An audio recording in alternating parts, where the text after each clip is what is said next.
Welcome back. Love Boat Project, episode 11. I am Mike Taylor. This is my co-host, Mike Ho Ho Ho Robertson. Happy birthday. Oh, very nice. That brings it back. I remember that. How are you, sir? Good. I am excited because we got a holiday episode. I feel like the boat has traveled outside of the linear time and dimension, and now we know the date. We know the exact date I do like that. for probably one of the worst ways you could spend a holiday on a cruise with these clowns. So I can't imagine going on for Christmas for that specific holiday. I cannot. Maybe other holidays, but I especially guess Christmas. I don't know. I That's a guess weird one. there's like a target, right? It would probably be like young people without kids, Or divorcees, like angry with loners, kids. right? Like, yeah. So, but they didn't necessarily highlight who the hell would take a cruise Right.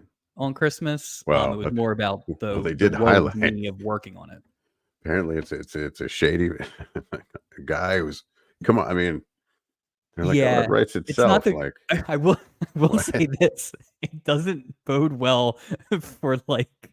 This is clearly like when you see exhibition football and everybody gives away their tickets. This is kind of what it feels like for the Christmas cruise. I kind of feel like that too. And I noticed like Kathy Lee Gifford when she used to do the songs for Carnival Cruise Line. Yeah. Uh, she never mentioned some of the subjects that happened on this particular cruise during a Christmas cruise line. I just think Yeah. it's interesting. Like, how do you? I don't know how you sell a Christmas cruise, but If you could see me now with 6 yeah, orphans and an no embezzler. went down and a man with a So, gun. Like, what? yes. What are you talking about? It's a joke. It's like, Catholic, it's interesting. I do have a soft spot for holiday episodes of shows, whether that's a Yes. sitcom or I just love. I love that. I really, really Well, it's do. one of those things that I feel like in the era of streaming and binging and things like that, you lose out on it because even if they do a holiday episode, if you're watching it in June, you don't get that, No, you know, no. nostalgia. It's like when I lived in Florida for that year, and it's like Christmas is weird when it's hot. It's like so It is. It it's not is. it's not necessarily cold yet, but at least in theory, when this aired, it was December. It was cold. Well, It was that's how it worked. Everybody would get. That's why I was so surprised we didn't get a holiday episode prior to this. We just had Thanksgiving. Halloween seems like a spooky cruise. I'm sure that'll happen eventually, but well, I wonder if they had only made like I wonder how this works. Like, say for a show like this, like were they? I wonder if they were signed to like 20 episodes for a season, or did they film the ones prior to maybe this one and the one before where it didn't have a time and place? I Like, mean, I I feel wonder how that like works. well, in a normal show, right? Like in a normal show, it seems like they basically film it 3 weeks before it airs. Like that was the old sitcom Right. rule of thumb, I think. Right. But this thing, between having the 3 storylines, and even though you're not shooting it on a cruise ship, quote unquote, there's Still. more location type things. Right. And yeah, I mean, the only thing we really have to go on is like Julie's Dorothy Hamill hair to see like if it's all lined up, That's a good point. That's a synchronized. good point. I But wonder if they it, measure it before she gets off, like takes but a week's vacation. Like, no, no, well, no. but there's definitely like episodes where we'll have a specific set, right? Like that Right. weird outdoor entrance ramp. That's Right. only Right. in I a know what you're couple talking about. episodes. So Yeah, does that mean especially that in they so shot all those at the same time? You know what I mean? Like so like it wasn't linear necessarily. It was just right, right, scenes for different right. direct. Like shoot this, shoot that. So this one at least felt like, okay, this is a Christmas episode. 2 out of the Sort of. 3. Two. I'd Well, say no, they all had a touch of the Christmas in it by the end. They all we'll had get there. something Christmas related. Yeah, I so Fair enough. stretching it, but they all had I it. mean, all right. So this is season 1, episode 11. Original air date of this episode is December 10th, 1977. Name of the episode is Lonely at the Top, Divorce Me Please, Silent Night. We have an update. Okay. What's on TV? Ooh, something different. CBS. There has been a change. No more Carol Burnett show. Oh, no. Not the competition anymore for whatever reason. They replaced it, at least this night, with an episode of Kojak. Wow. So I don't So know wonder what. if that's. I wonder if that's See a next week. response. Is it a new episode of Kojak? Well, we got to start looking at ratings. Is it a just to holiday see episode where of we are. Kojak? It didn't appear like it was just a Yeah. standard. I mean, I think I happened to look this up the other day, kind of because Carol Burnett's been popping up. I think this Yeah. is the last season for Carol. Well, it's interesting to see what kind of numbers the Love Boat is doing. Yeah. Thereby, like, who goes in that slot for CBS? Does NBC stick with a movie? I think that movie Interesting. thing is a home run, just because It's it is so Saturday night. different. But I will be Saturday night. curious if the Carol Burnett show gets replaced by a similar, nothing similar to Love Boat, right? But like more of a variety type show? non-comedy. Does the movie, the movie is still, but what if Yeah. CBS goes with a movie? I feel like in the early 80s, at least, maybe late 70s, ABC had like a they had like a sun. Was that was The $1 something million it was movie. like Disney? Yeah. So Yeah. there was a movie on that night, Mike, on NBC. Movie is called W.C. Fields and Me. Oh. Let me tell you a little about this. In 1920s New York City, W.C. Fields, played by Rod Steiger. It's just, I Oh, don't know that's why- a good cast. That's Yeah, good yeah, yeah. casting. is a successful headlining entertainer, but when his girlfriend, Bernadette Peters, again, I mean, she's a person. which Bit of an is age odd, gap, I A think. little bit. Leaves him and his broker loses his money. Fields begins anew in California while working at a wax museum. Fields eventually lands a film role that ascends him to stardom. Doesn't sound like a bad movie. Maybe a little I boring. wonder if it's like the ham-fisted W.C. Fields, like W.C. just Fields. All Like caricature. that's all I know. Just please, Sarah, with the makeup department, we have to apply more red to your nose. Like Right. that sort Yeah. of. Yeah. You have to look like a New Yorker cartoon. Exactly. Got to hang out with Andy Capp. That sort of. I didn't put this in the notes, but this is a very specific day in sports history, and I want to know if I give you. So something very famous happened today to the Houston Rockets. Oh, is this the Rudy Tomjanovich fight? The day that Rudy Tomjanovich went to the ER after that. Ooh, It was, I don't know if he it was was a not sucker watching punch Love or Boat what. on No, this he was Saturday not. night. Not tonight. Also, Sixers lose to the Pacers 114-108. Flyers beat the Blackhawks 4-2. Go Flyers. On their way to the cup. On their way to the cup. So I'm ready to get into the episode. Anything to go over before we get started? So one note, I've focused not enough to actually write down their names, but there have been two writers for storylines that we've very much enjoyed. They're the people that did the murder episode storyline from episode 5, and a couple other ones that we've enjoyed. They actually were on this one. They did Silent Night, which we can have our qualms with, but probably was the best written of the three storylines in this one. So I always like to shout out our guys. I think it's like Al something, and there's another name. Interesting. Not their best work, but it was something very different. I know what they were going for, and I know we'll get into it, but it had a very radio drama element to it. Yeah. Which isn't exactly a compliment, but that's kind of what it felt like. So, but I think you can make it work too. It was just weird. It's kind of hard to develop a story like, okay, we're basically going to give you like 4 or 5 scenes, 4 Yeah. scenes. Yeah. Develop it. Like, what? Well, we had to get back to Interesting. that Florence Henderson stuff. So Forgot about her. Actually, let's talk about who's on the. Actually, let me give you the summary, and then we'll go through the guest stars. Episode summary: A priest travels with 6 orphans. A couple pretends to be compatible. A wrongly convicted man meets the person he holds responsible. also, it's Christmas. And it's also Christmas. I'm not just dressed like this. And it's not just I'm a not just cool dressed like hat, this 'cause I'm ladies and gentlemen. insane, right? Yeah, it's a Christmas episode. So let's talk about the guest stars. First, I have listed as Donna Mills.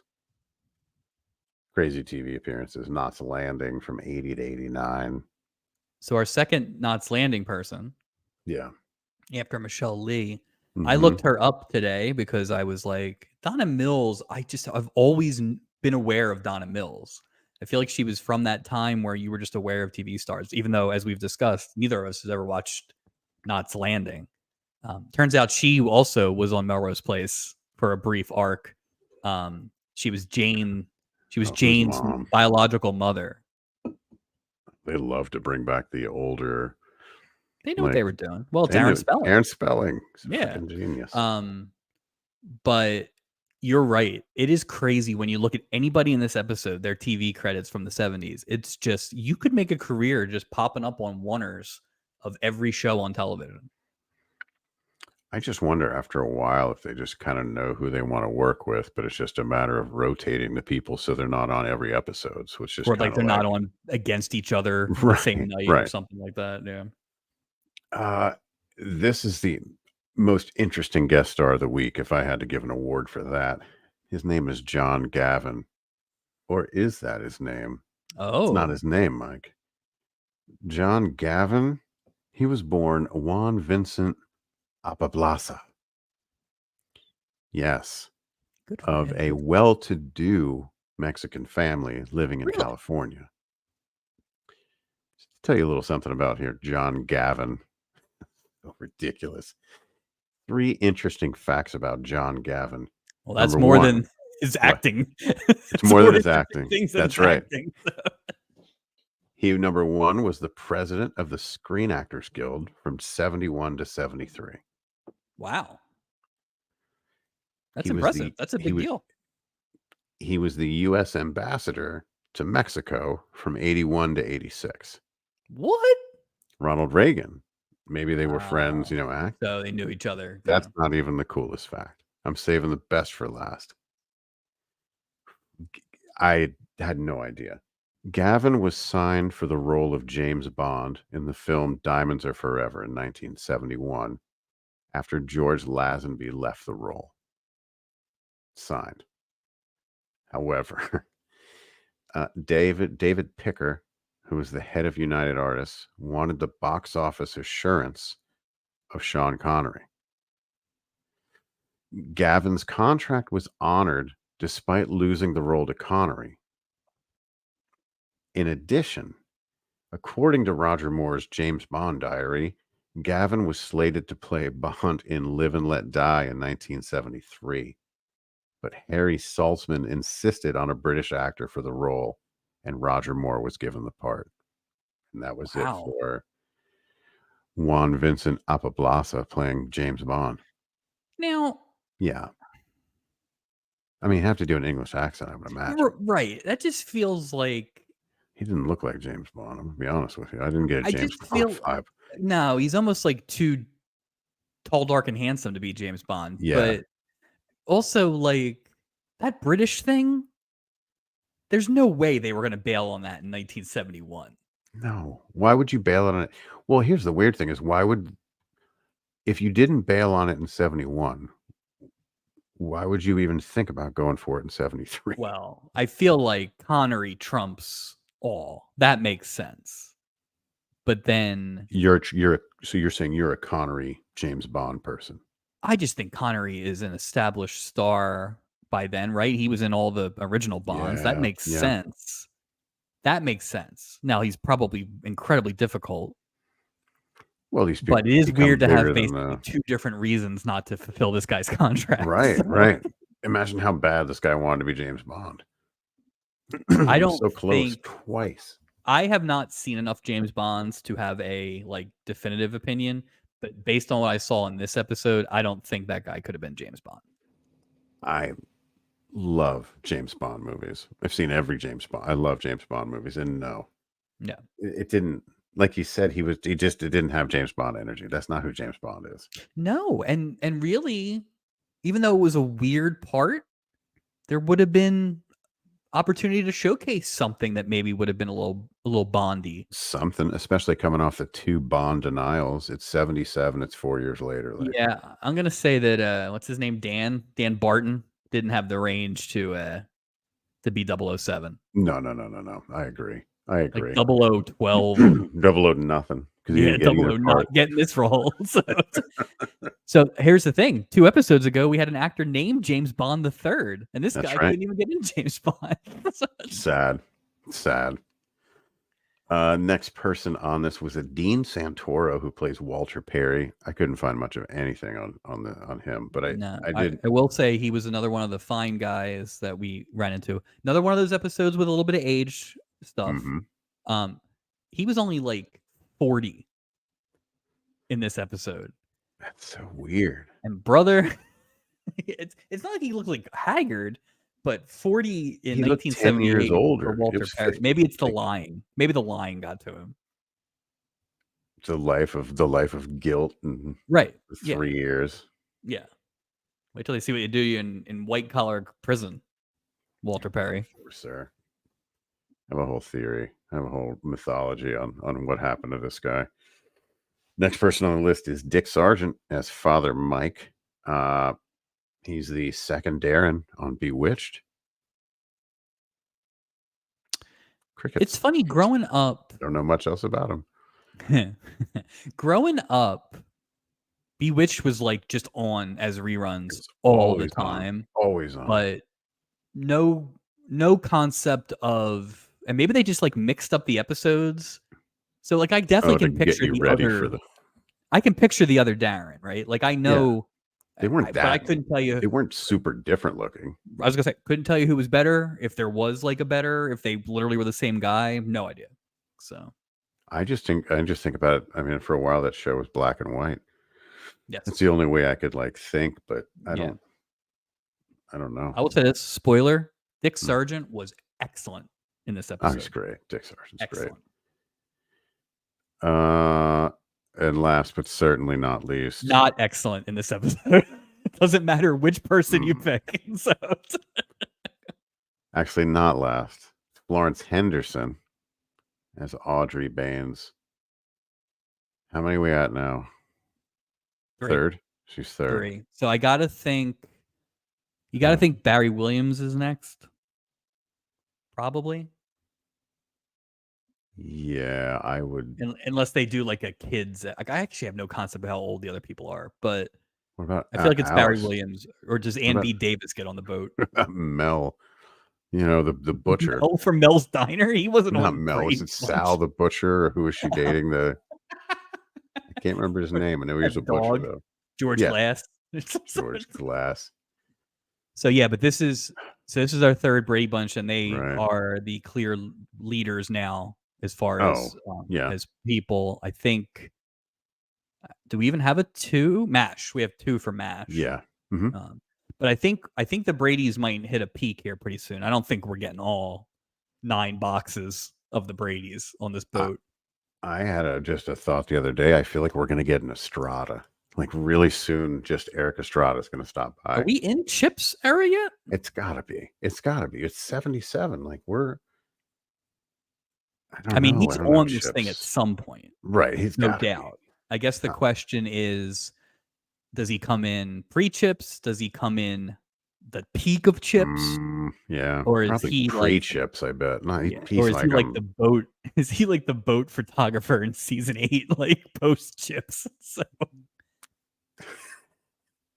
good Eric point. Estrada was the Grand Marshal of the Wheeling, West Virginia Christmas Parade a couple years ago. So No kidding. things have not gone great for Eric Estrada. Wow. Tito Santana's a Brendan out gym teacher in New Jersey. I knew that. A buddy of mine told me that. I was like, really? And he's like, yeah. there you go. Stop by and yell Reba real quick and get out of there. Florence Henderson, the interesting thing. I thought this was interesting. So obviously her most widely recognized role was Carol Brady. Interesting fact. Florence Henderson's best friend, her name was Shirley Jones, turned down that role. Yeah. She turned down that role, and then the next year she accepted a similar role with 5 children.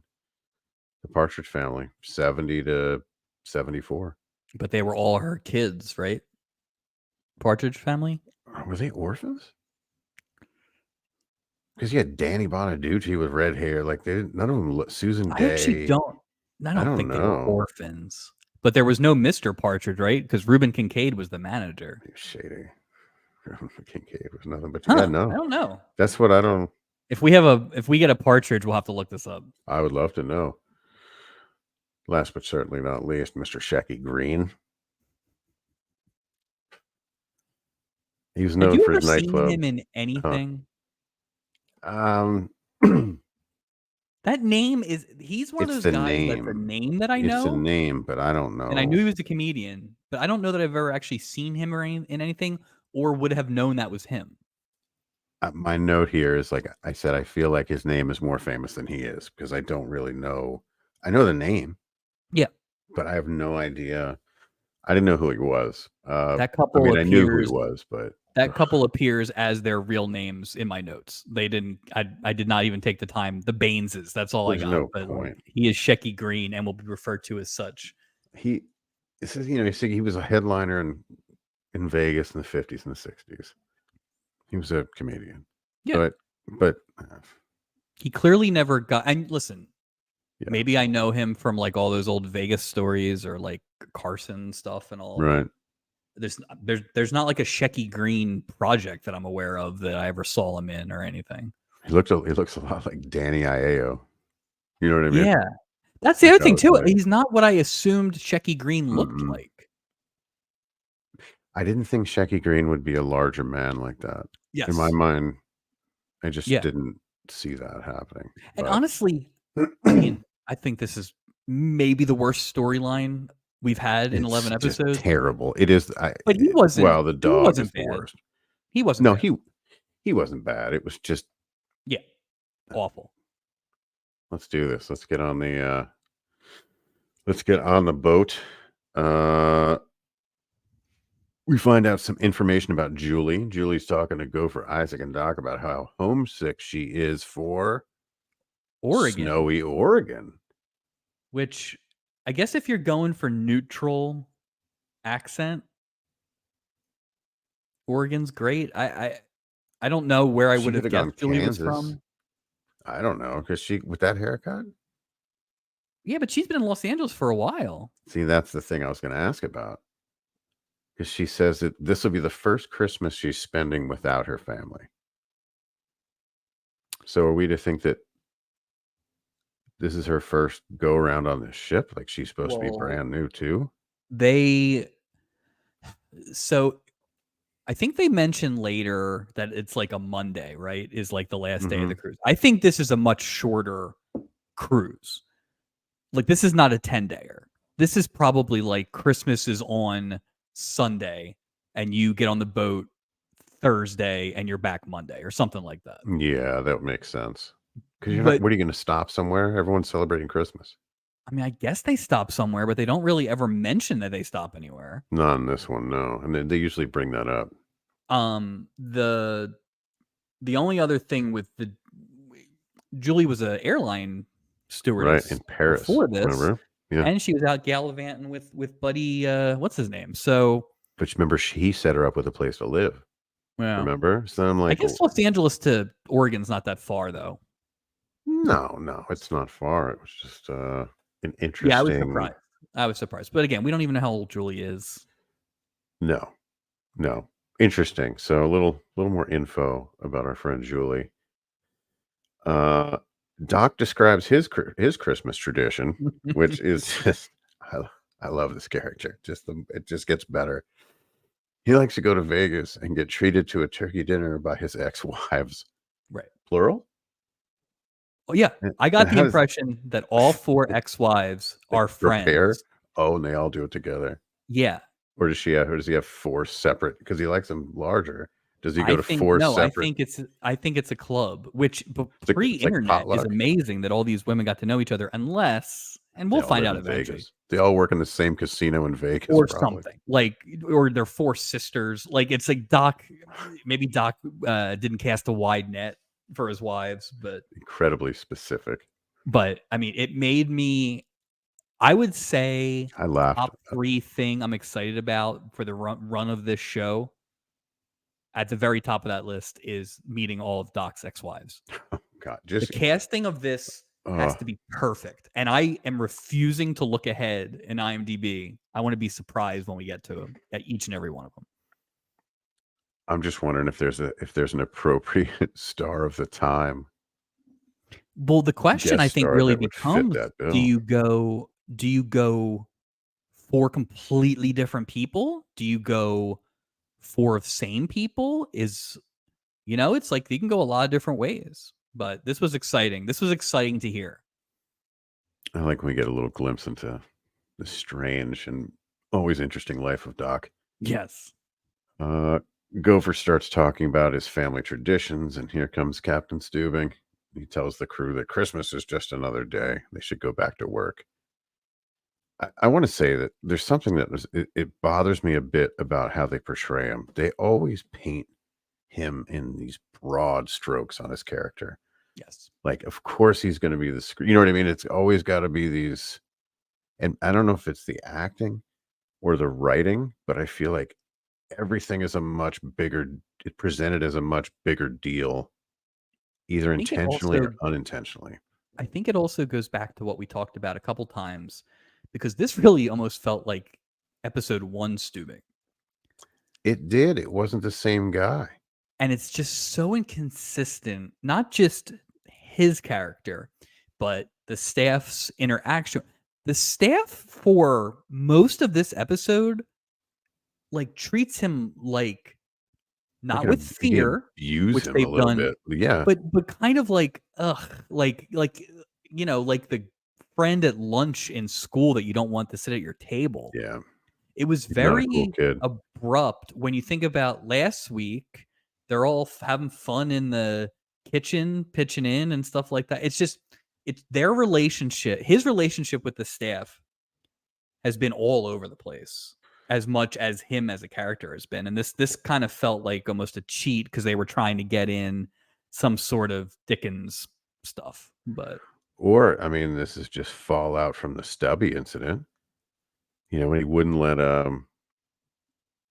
what's her the name upstairs sit downstairs at the thing. table. Yeah, maybe it's Yeah. fallout. He's done some shady things since episode 1. Oh, So maybe absolutely. this is like a natural thing to feel that way, but you're right, it's like a crapshoot. Like, Yeah. okay, what's their relationship gonna be like this week? Very weird. If you took all the Steubing plots and scenes Mhm. and just mixed them up in a bowl, this is what would Yeah, happen. this is what happened. It's not linear. It's like he's not a linear character. It's Stubing roulette every week. What are we gonna Yeah. get this week? Sometimes in the same episode. This right, this is a perfect example of like the uh, uh, Gopher says how nice it would be if the captain and crew exchanged Christmas presents. Steubing reminds him about the ship's no present exchange rule because Definitely a that's thing. Yeah. posted. I think that's on most ships. Yeah. It says that. Yeah. You can bring a gun, but you You can't can bring a bring a gift. gun, no present exchange to include no white elephant. Like none of that. It, So it's just question. yes, sir. Julie, when she's kind of doing the whole, obviously we're all kind of bummed out. It's Christmas and we're all here. You're And he's like, working. as you know, my father and his wife live in Florida, which is Which not is where they said they were going to live. BS. They live in California. And that's all the family I have. I'm divorced. Now, correct me if I'm wrong. Don't we have a daughter character coming in here in the next couple years? Isn't that extra cast member that's coming up his daughter? That's what. Yeah, Right? Okay. So you know let's what it's see. gonna be. Surprise. Totally. And she just happens to apply for a job on this cruise ship. Well, who knows? We'll see what happens, but But just we need to remember let's that. note that. Let's Yeah. note that This he can't says he be one has of those no things family. where Miss McCoy, my daughter is coming aboard and I'd like her to get a job. It can't be that. It has to be like they have What? to explain it. Who is so he didn't have children with Stacy? Or did he have he did not, right? That I was that mean, established? unless he's lying, which he does lie a lot in this episode, so I guess He maybe he does could be lie. lying. He's a More to mystery come. sometimes. More to Yep. come. Oh, I'm married, hoping to be soon ex-couple. The Baines. Ugh. I was just so over this internal monologue. Like, I don't need this Immediately. in the show. This is not how this works. Immediately. It is It wasn't it is a funny. horrendous It was plot annoying. device. It. w- Why would you think it's okay to do this? Like, dude, you just isn't. You don't. This. And you're leaving these No. poor actors out to dry because these are long phrases that they're saying in their head. One of the phrases, "I'd rather be in a swamp with Idi Amin." Topical. Another one is, "If I didn't bring you, I'd have to kiss you goodbye." Like, it's these weird, like, shut up. Just I don't Yeah. want to hear it. And what's the I mean, this whole plot, strange credulity, but Week what for Christmas. is why are they on this cruise? Like, see, this is where that murder plot should have come back around. Maybe This is a this couple should that have been should the have tried to murder murder plot. each other. Yeah. Yeah. Well, Yeah. but who would be trying to knock off who? Both of them. Oh, at the same time. Just Yeah. comedy ensues. Yeah, I think like it'd be duels. much better than this. It's awful. And then Not even funny at all. Yeah. so Julie and Gopher make a bet when they see these guys about if they're newlyweds or not, which great job, Julie. Like, I wouldn't even have bet they were together. Just right. But while they're, wagering on this and the inner monologues are starting, 40 passengers walk by Gopher and Julie. And sometimes they even say, have a good trip and stuff like that. But the Baineses feel the need to stop and basically check in. So once again, we have no understanding of No consistency either. like, did those other people check in before they got to Julie and Gopher? Is there different lines? Is it like Well, 'cause TSA then where it's like like you kind of pick lane 4? Well, then it's like, then why are they even there? Right. Are you just dropping them in there just strictly to create an exchange? Because But I'm then really starting to think now they we don't could do just any hang these clipboards on the wall. Well, there's no point. Like cuts. Like high Well, school cuts. I kind of compare, and again, I've never been on a cruise. You've never been on a cruise, but I kind of equate a cruise, right, to like a floating hotel. Right. If I'm checking in a room, I'm not looking for a guy or a girl with a clipboard in the hallway. I'm going to the desk that says like But there check-in is no desk, desk, or which is there's the got to be weird thing. something marked. Like there's got to be this nondescript hallway where nothing's labeled. Go aft and go this way. Yeah, Something because shady. was this even in the stairway? Uh-uh. No, It was right? like in front. Yeah. Yeah. It's just like, what? Why? And it's just mayhem. Just people walking It's everywhere. Like no absolute one's mayhem. checking in. They're upstairs everywhere. Like, Yeah. who keeps track? Where's the security team? Well, Did there's they looking lose for their another dog. dog? Yeah. Listen, security did a piss poor job. The security is getting worse on this boat. The last 2 weeks have been Is there no? There's horrible. nothing. You don't even. No. You can bring anything on this boat. Yeah. Yep. Well, it's the 70s. It is what it is. Here we go. Lila Barton arrives on board with her haunted-looking husband. He just looked like a ghoul.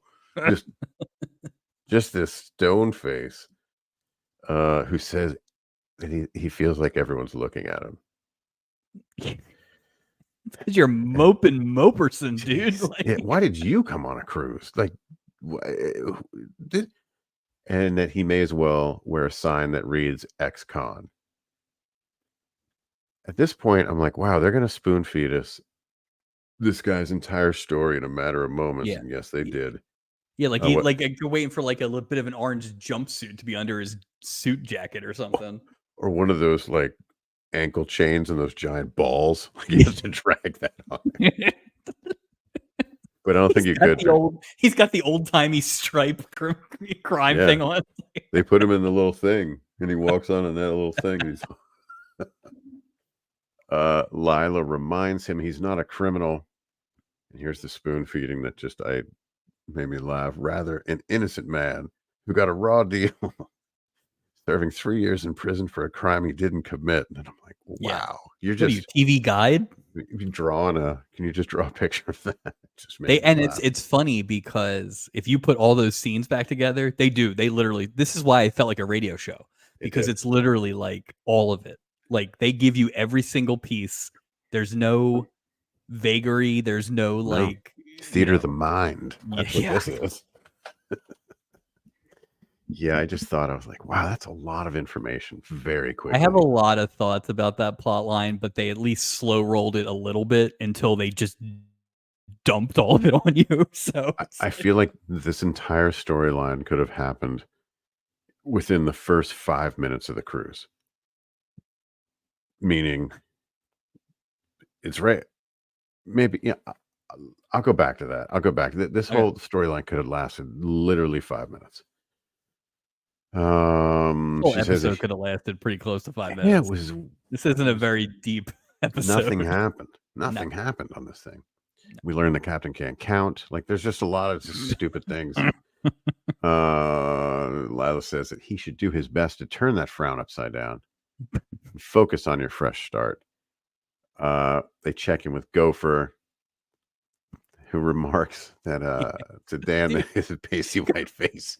Gopher, man, be He's careful. what a D. He knows that man was incarcerated. Gopher's like, I know what institutionalized looks like.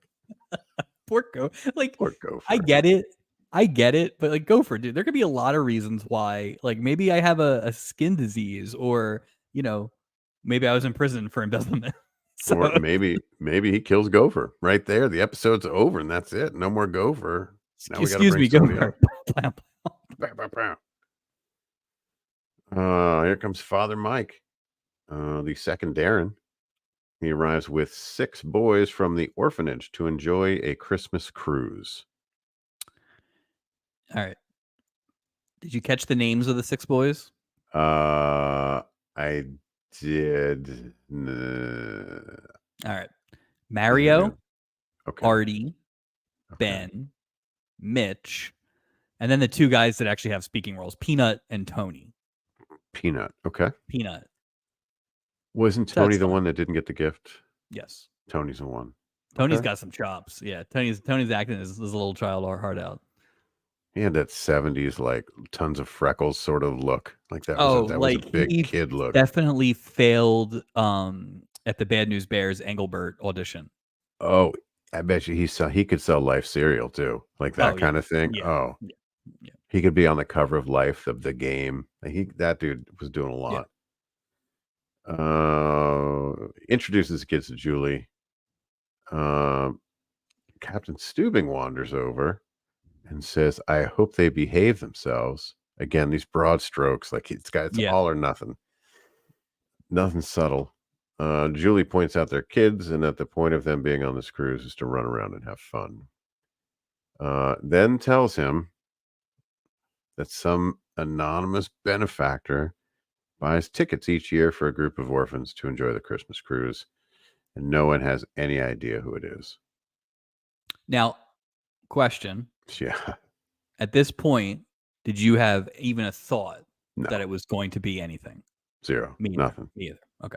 Well so I'll give them credit for that. Long-term booking. They didn't put a light on it at all. They blew right by it. Good for them. Didn't really make a difference. It wasn't like the greatest ending of all time, but like. But I thought even when he said, he kind of grunted someone with more dollars than sense. Yeah. I just thought he was just selling the Scrooge character kind of thing. No, exactly. Bah. I mean, basically, it's like when Jimmy couldn't say dynamite. It's like he couldn't say bah humbug, but basically. Yeah. Um, what I understand that you're an orphan, and I've been told it's a hard knock life for them. But is a cruise ship at Christmas Right. great?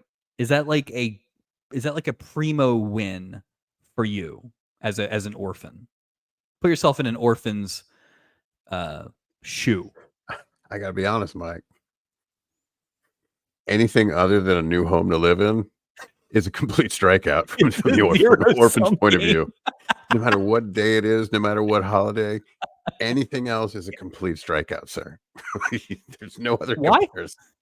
why are these kids not going to the Theo playbook and banging on every door of this boat? That's a good point. Could you be Trying my to, parents? yeah, I yeah, I thought that was a little weird too. Like, we're gonna bring them on a okay, Cruises, okay. so what we've learned about cruises so far is, no, there's a pool, but you never see them go in the pool. Well, it's like 2 feet deep and They're very slippery. they're I mean, they're trying to steal booze most of the time, which because they're orphans, but like, I don't know. That doesn't seem very fun to me. Also, when I used to go to the Franklin Institute with school trips, we had 3 or 4 chaperones. You're telling me Father Mike's doing this all by himself? That's too much responsibility for one man. That's even too if that one much. man walks with the Lord. Right, and he used to be married to a witch. You know, either way. That's true. That is true. But I will say, kind of going back to what you said, I think you made a really good point about they floated that one past us about somebody's paying for the Christmas cruise. Yeah. I think it's odd to send orphans on a cruise any time of year. Maybe that money could be better spent on maybe trying to find them families. You know what I mean? Yeah. Just my thought, but I guess it's nice. Also, Someone with more dollars and we'll get to cents. it. We'll get to it. Might as well do it now. So we're talking about it. Is this kind of like, hey, I'm a bartender. Come to my bar and I'll get you free drinks? Is Stubing actually shelling out the money for these rooms, or is he just like, this Christmas cruise never sells out? Come on the board. It's like a they're all in chronic one room underseller. closet. Well, how many people do we see this week? How many guests? Oh, it's thin if you don't count the kids. Well, if you think about it too, like how many people were on the cruise, something that bothered me, and we'll get to it as well, is wouldn't the captain address more than just these like 5 crew members? Aren't there hundreds and hundreds of crew members on board that maybe you'd get like, you know what I mean? Because there's This no is like, it's weird. Yes, I agree. And actually, we see a pretty healthy dining room staff this week. Yeah. What I will say is I'm going to give everything a little grain of salt because I do feel like this is a smaller cruise. Maybe it's a bit of a scaled down staff. I do think it's a shorter cruise. I can buy that. I can get it. Yeah, I can get it. Which is why everybody's so mad that they have to work it, I guess. This almost feels like, you know what it might be? Hmm. Here you go. It's punishment. This is Stacy Stubing's husband designed this cruise, this Christmas cruise this year as punishment. Not him. He didn't care. He agreed with Stubing. But this is Stacy Stubing working her puppet master strings behind the scenes. Oh, This way setting Stubing up has to this go on this thing thing. and So it's Stubing. like a last minute thing. Interesting. Interesting. I like it. I like the whole lot going on. It's all tied in. This is the most intricately plotted show of all time. Lila, we're back to Lila and Dan. Lila asked Dan if he'd be more comfortable dining in their cabin. Again, why are you on the, like, it's not like I bet there's no way he just started acting like this now. Well, He's been in prison for 3 years. he Probably just doesn't got wanna- paroled last week. Right. Like what do you, Well, here's the you thing. don't know what happened to him in prison? Here's the thing. Everything eventually makes sense when you find out that it was clearly his idea to go on this cruise. But up until that point, you're 100% right, Yeah, because like, what are you doing? he's definitely not rehabilitated. Like No. he should not be around people. You are at some level in a cage when you're on a cruise. You can't get out when you want. You're in a very small room with no windows. Like, this is terrible. There are some Also, you're glaring married to Donna similarities. Mills. That vengeance will be there next week. Stay home. You'd think he'd be a little happy to see her or to hang out with her, or at least he would like sell the fact that he's there to enjoy the time with her instead of just turning into a complete psychopath for the, just staring off in the, Prison I, changes a man. I would Like, love to go out to dinner. Like, whoa. well, I mean, it's vengeance, right? It's a vengeance cruise. This is not It is a love boat. vengeance cruise. Oh, he But scribbled out he's a little- love and put vengeance. I guess if you've literally spent 3 years memorizing the transcripts of the trial that put you in prison, that maybe it's hard to focus on anything else. Also, why would you choose a cruise to try to make that happen?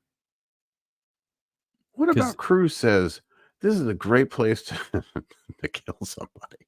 It is Why a wouldn't great you place. just no with a gun? Yeah. Well, I guess he was going to throw him over the side. Right, but you got a gun. Like you have would think the logical conclusion is that he's going to shoot the guy. Well, why would you get on a cruise to shoot a guy? Because it's the perfect crime. No, Yeah, but I somebody's actually gonna- agree with that. He ended up on the deck by Right. himself with the guy he wanted to kill. And everyone was busy half singing Christmas carols. Well, if it wasn't for those damn Christmas carols, Right. he would have. Right. Okay. So But he let's could have say easily killed him. He could have shot him. okay. He could have pistol whipped him and thrown him over the side, and they never would have found Walter Perry. And you so know you're what? saying Ain't nobody looking for Walter Perry anyway. my assumption was he's going to shoot the person, but you're saying a pistol whip probably would have been that way. There's no noise. The Well, you caroling back him off. continues. You back him off the boat with it. It could be a million things. He got his attention regardless. Interesting. I didn't even think of it. I just when I saw that, I'm like, well, how you gonna make noise? I didn't think about the pistol whip. And we always talk about like the wind and stuff on this boat. Like it might be hard to hear. Yeah. Well, I Now, guess I you will could shoot say- him and then throw the gun. And you'd throw the pistol off Right, overboard exactly. with the guy Right. There's a because he was giant too. Like he could have thrown that guy Right. easily. there's a bit of a Star Wars plan to all of this where things kind of work out in a way that he probably didn't expect. Like he literally just happened to find Walter Perry out on the deck by himself at the perfect time. That's a little strange. It wasn't like he was tailing him, right? He got him on the boat, but as we've talked about, it's a pretty big boat. Well, because he was right. It's convenient that it all worked out this way and the timing. Right. Let's see. He says he's more than ready to be among people again. Gives her a kiss. He tells her he doesn't deserve her, and when she assures him everything's going to be a-okay, he points out that since he's an ex-con, he won't be able to practice law. And sort of talks about there's not going to be a lot of job opportunities for someone who served prison time for embezzlement. Radio, like it's all laid out And- now. Probably the crime you could get away with, right? Like it couldn't be murder. It couldn't be burglary. How do you only like do a 3 classic years? burglary. You almost had to do something like white collar frame up to make it plausible, I guess. Well, I don't know what I thought his crime was going to be. So now I have this whole other thing, right? If this other guy's the one that really did the crime, why would that guy go on a cruise? Why The would he other guy? spend money? Yeah, if the guy who really did it, who embezzled the money, why would you go? You wouldn't want to go on a cruise. You why? don't want to spend any money to show people you have extra money. That's But the he's a last thing lawyer. you want to do. He's a Yeah, lawyer and that's it's been true. 3 That's years. true. And Yeah. he has money because Dan Barton embezzled and he was proved in a court of law despite his best efforts. I see what you mean. Hey, he's living his life. I'm thinking of like Goodfellas, with the airport, the big job, and the dude, walks Yeah. in with a fur coat, and Yeah. they bought a new Cadillac and the whole. But that was like the next week. Yeah. De Niro wouldn't have killed all those guys if they had waited 3 years to do that. So Good point. I guess it's hard to connect the dots after 3 years have gone by. yeah, it's a lot. So I've stayed off a boat for 3 years. It's time to get back on a boat. everyone's watching him. Everybody's he's finally watching. slipped. Well, you're going on a Christmas cruise. Ah, a cheaper version of Guilty. the same Guilty. cruise. Guilty, guilty. Father Mike finds Captain Steubing leaning against the railings on one of the decks, staring out at the ocean. One of my favorite lines is coming up that he says, and it's so douchey, but it's great. Father Mike tells him that the kids are getting ready for dinner. How many orphans were there, Mike? 6. Okay. And that he managed to sort out, whatever fights they were having. Steubing says he's good with kids. Then sadly adds that he, on the other hand, I think he's saying Father Mike is good with the kids, but he, Yeah. on the other hand, he understands the sea, Yeah. but not people. I want Charlton Heston to play Captain Steubing in a recreation of this scene, just to really I know the It's like a sea. really good scene. Yes. It's like a nice piece of acting from both of them. It's probably a little more dramatic than Steubing deserves, for being a sad sack. But Father Mike calls him on his BS. He Like, does. pretty. Now, here's the thing. It makes more sense later on when you find out that Steubing is essentially bankrolling this orphanage. So, Which is they just- have a relationship. Right. But he's not letting him off the hook, and he tries to help him out for kind He of like, does. here's how you could be a This is how you human being and interact with stuff. people. Right. But I don't know that comparing Steubing's plight to Jesus is appropriate for a minister, but who am I to say? Probably not. No. Steubing also admits to feeling very lonely this Christmas. Father Mike is sympathetic. It says that the holiday season can often isolate people more than usual. He asked if he has one friend amongst the crew. Captain Steubing says you can't be their friend and their boss. See, this is where I get bummed out, and I think we kind of hit it last Mhm. week. This is where I'm bummed out that him and Doc are not old Navy buddies, and he at I least wish it has was like Doc. I wish it was like a Star Trek thing where William Yeah. Shatner had, you know what I mean? 'Cause Bones. there's such an age difference between those 2 and the other 3, and I just feel like it would give you some cover. Like these two Or- enjoy like a glass of scotch together on the Right, sly or something. there's at least some sort of prequel to this for those guys, and they really seem to be going away from that. It felt like maybe they were going to hit it early, but between last week where he was like, "Has Doc ever delivered a baby?" That's something you would know if you work with somebody for 20 years. Well, that was the whole thing. You go back to that and you're like, well, geez. Yeah. You know what I mean? Like there's no faith, meaning there's no history, or Yeah. there's bad history. Yeah, because the thing Ooh. is, he never tries to buddy up with Doc in this. Mm-mm. That's a good point. Yeah. Interesting, because it does switch. And especially his character switches so much. They're very, and later on what we'll see too is again these broad strokes with the character. It's got to be somebody donated crazy amount. It's just everything's got to be bigger to me than it should. But that's just my. Father Mike said, "Sure you can," basically, and says, take time to get to know them as people and insert yourself more in their lives, is what he's saying. Yeah, I mean, okay. But again, it goes back to that. Remember, I said before we talked about, in the Navy, there's always that separation, Right. meaning, officers don't intermingle with that. So maybe that's part of it too. I don't know. In the dining room, Audrey and Paul toast each other while the voices, it's more the voices. It's just,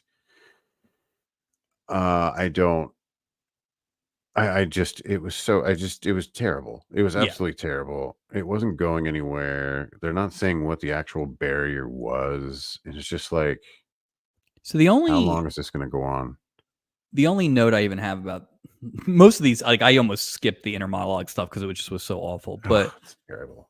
So Florence Henderson asks Shecky if he wants some wine, and he says, I can't stand the taste of alcohol. You know why these guys want to get divorced? Because I feel like your spouse should know when the other one literally can't stand the taste of alcohol. You don't ask that question at a meal. Like that is clearly something that's been established. It's not like I ask somebody I've met, "Do you want me to get you a drink when I go to the bar?" It's you want to ask your betrothed, "Would you like this thing you've told me a million times you hate?" Yeah, That's it'd not be, good you know, marriage. my wife's not gonna like, "Mike, would you like a nice tall glass of tequila?" Right. Yeah, Yeah. absolutely not. Wanna do Uh, some shots? Yeah. no. No, I don't, ma'am. But yeah, Hard that was a pass. little Thanks. So hard pass, thank you, it's icky. Yeah, I just again, it's one thing to be annoying, it's another thing to just, like, to be something there's no you can't suspend disbelief in this one because it's just it's yeah. it's it's terrible. Lila suggests to Dan that here we go, that he call Walter Perry when they return home. She reminds him that Walter was his friend and law partner who defended him.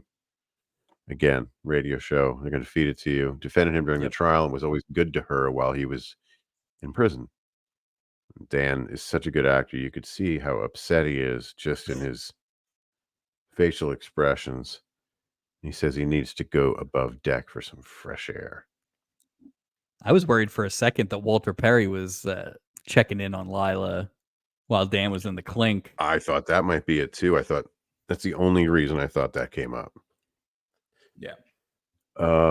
Captain Steubing. Oh, this is a really awkward one too here. Runs into Isaac and Oh, attempts to God. bond with him. He said, quote, "Hey man, what's happening?" Isaac gives him a strange look, says he's on his way to the lounge. And the captain says, quote, "Well, I can dig that. I can dig that. You have to split. That's cool. I'll lay some words on you later." End quote. He asks Isaac to give him 5, and somehow Isaac, doesn't understand what's going on and returns his 5, but he's just very awkward. This is the 11th episode we've done. Hmm. There's been some stuff on this. It's 1977. This might be the most offensive thing I've seen on this show so far. This is awful. This is how Steubing thinks he has to bond with Isaac. This is awful. Yeah, but like, when is Isaac? Isaac doesn't. What do you Isaac never doesn't met talk him like that. before? He's acting Yeah, like he's like, never met him before. yeah. He's just like, "Oh, hi, man of color." Like, oh, come on, Steubing. Also, hey, Isaac, I don't know literally anything about you except for that Roxy Blue episode. Why don't you tell me literally anything Where are about you you? from, Isaac? Yeah, yeah. How long have you Uh, been a bartender? just what's your favorite drink? Blah blah blah blah. Right. Something, but not. No, no. Hey, This is man, that what's was awful. happening? Oh, fantastic. Dan spots Walter Perry. Here we go. Here we go. Walter Perry's asking Gopher to cash a traveler's check. I have a question on traveler's checks. I remember they were a thing. Was it essentially why didn't people just carry cash? Why would you carry a traveler's Maybe check? for fear of carrying around a lot of cash and you would lose it. Maybe there was more of a No insurance or ATMs. security with a check. I have no idea. I No remember it being a ATMs big back then, thing. right? No ATMs back then. I Not mean, in if the there were, there 70s. definitely wasn't one on a boat. They had a chain and pull start on that thing. They're so interesting. I Later, it's just established that he's a pretty big tipper, so he clearly was mhm. using the cash for that. Because, like we said, we're not even 100% sure if this cruise stops anywhere. That's a good Um, point. but maybe, hey, you know what? Maybe it's a little money laundering. There's a casino on board, I bet. Little There is. There's Christmas that one gambling. slot machine, right? Uh,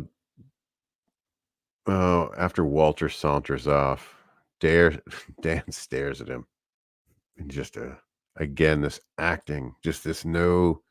I don't need words because I can Bond level act. acting. Oh, double O, none. You got Double no O, nope. bond. Double O, double O. You're not English, sir. Uh,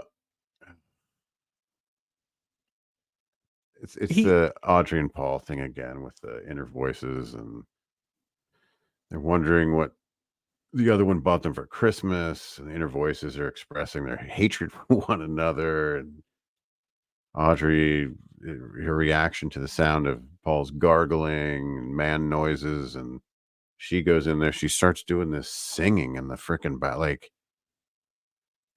This is a good th time to bring this up too. I can't stand the singing voice of Florence Henderson. No, It's no, really, it's like it's she's talking unnecessary. it, and she always tries to work a song in somewhere. That felt like a contract rider thing in Oh, this episode. Like she definitely was going to sing in this episode. I want to sing a Christmas carol. Oh, come on. And I feel like you can tell that they didn't want her to do it because she only got to sing like half of one. She's a terrible voice, but she was always singing like, oh, nobody wants. Sorry, Florence Henderson, but nobody. I didn't want to hear you sing. So, two things from this Mhm. horrible scene. So when she's in the bathroom gargling, and then she comes out with a full like comedy makeup mask or Yeah, whatever. She's in there for like 20 seconds. How the hell is she getting all just a that done? bowl. Yeah, Just like she dips her just face. face plant Boom. like Gopher in that cake a couple weeks ago. Unless it was, yeah, that. Stop playing those Fresh off camera the tricks, man. heels, Mm. fresh off the heels of Steubing being incredibly offensive to Isaac. Florence Henderson's voiceover mentions the gift that her husband Shecky Green buys her every year, called a perfume called Oriental Wind, the only perfume that comes with a bowl of rice. What are we doing here? What are we doing? That is I didn't even write it down horrible. because I didn't want to bring it up. No, I'm gonna say it. And here's the thing: you don't get to do it in a voiceover either. That's even No, because worse. that's cheap. That's the That's weak. cheap. That's That is awful. I don't care what year it is. So we had back-to-back just inappropriate scenes, even for 1977. Bad job, whoever else wrote these other plots. But here's the thing: it's not even. Obviously, it is the person that wrote it. If I'm Florence Henderson, Yeah. but No. I think my point is that apparently it wasn't a big deal. No, it clearly wasn't. But it's not even funny. No, it's not. It's just It was none of so this is funny. awkward. It was so awkward. I didn't even write it in my notes because I was like, Yeah. oh, I don't even want to. No, it was terrible. Just made me laugh that you brought that And I up. will say this, considering the time and 45 years ago and all that stuff, we haven't actually had a lot of that. That is To true. a surprising degree. There have not been a lot of cringy. Is that an Aaron Spelling thing? I don't With know. the oversight, or I Could wonder be. what that It is. literally could be luck of the draw. I mean, there's two things in we'll this see. episode within 5 minutes that are bad. We'll see. So I who mean, knows? how many we have left? But I think I bumped on that almost as much because we haven't seen it. Yeah.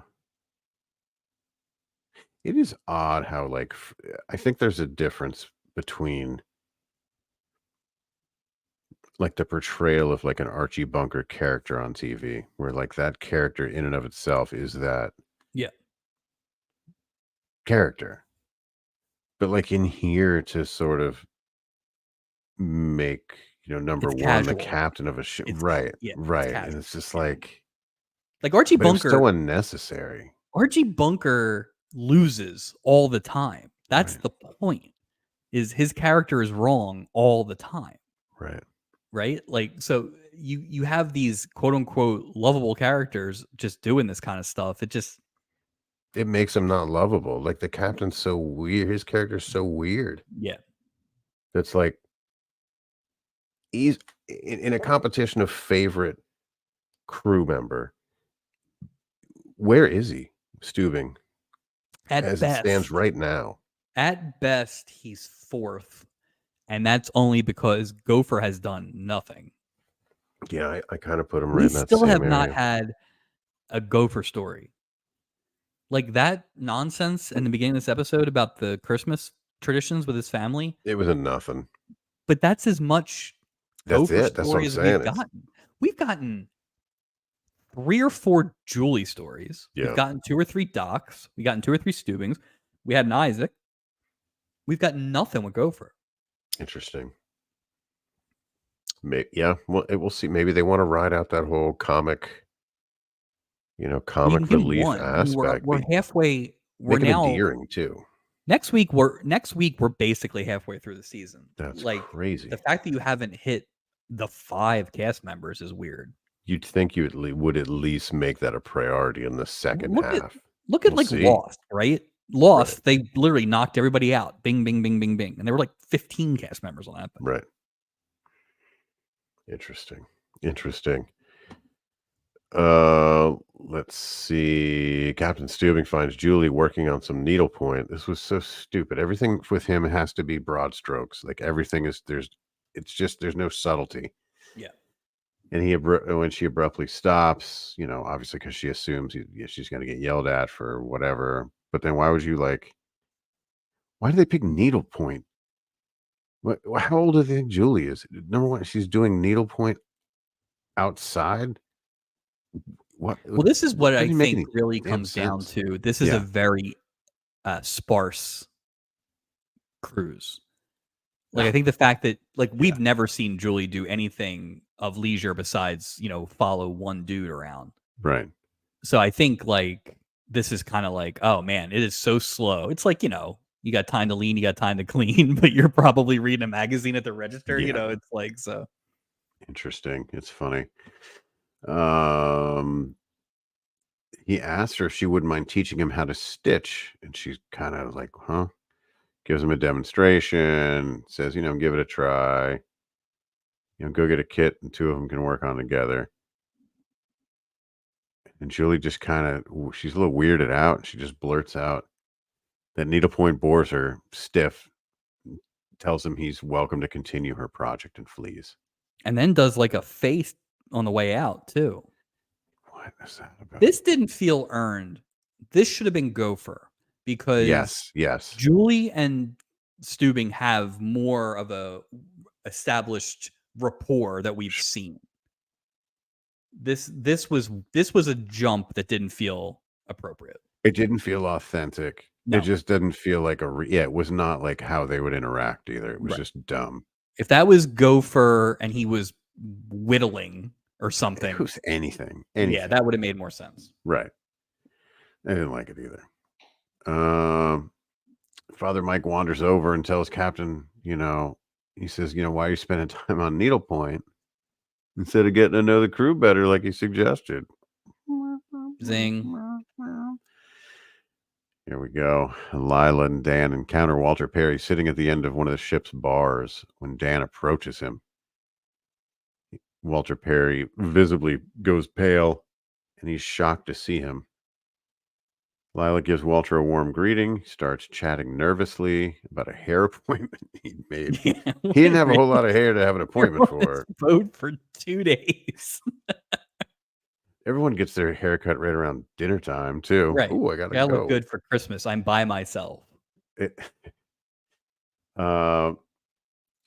He scurries off. Lilas remarks on his, says he was acting strangely. Dan says he is strange. And then says, which is he says he's 100% convinced that he was the one that kind of screwed him over and let him go to prison for a crime he committed.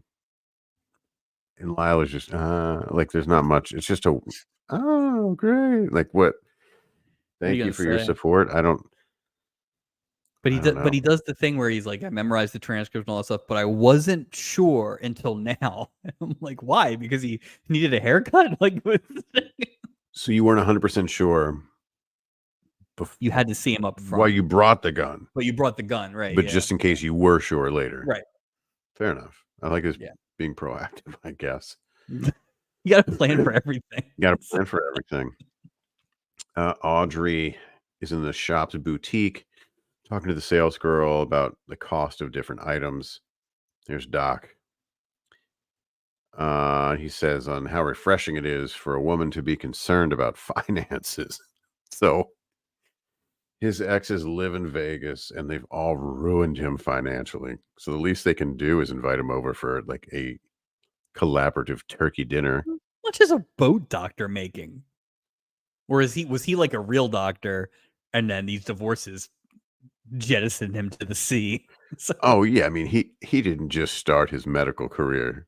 Imagine that. I just graduated medical school at 43. This is his first. Who knows? Who knows? He's a wild card. He explained that he divorced his ex-wife because she never asked for the price of anything and spent him into the poorhouse. It's a lot of Can't wait. spending if you're a doctor. Can't wait. And then Audrey perks up about the possibility, oh, maybe this could lead to a divorce. She's asking the sales girl to show her the most expensive jewelry in the store. I mean, this is a fortuitous run-in for Florence Henderson because if there's anybody you want to consult about how to get divorced, it's Doc.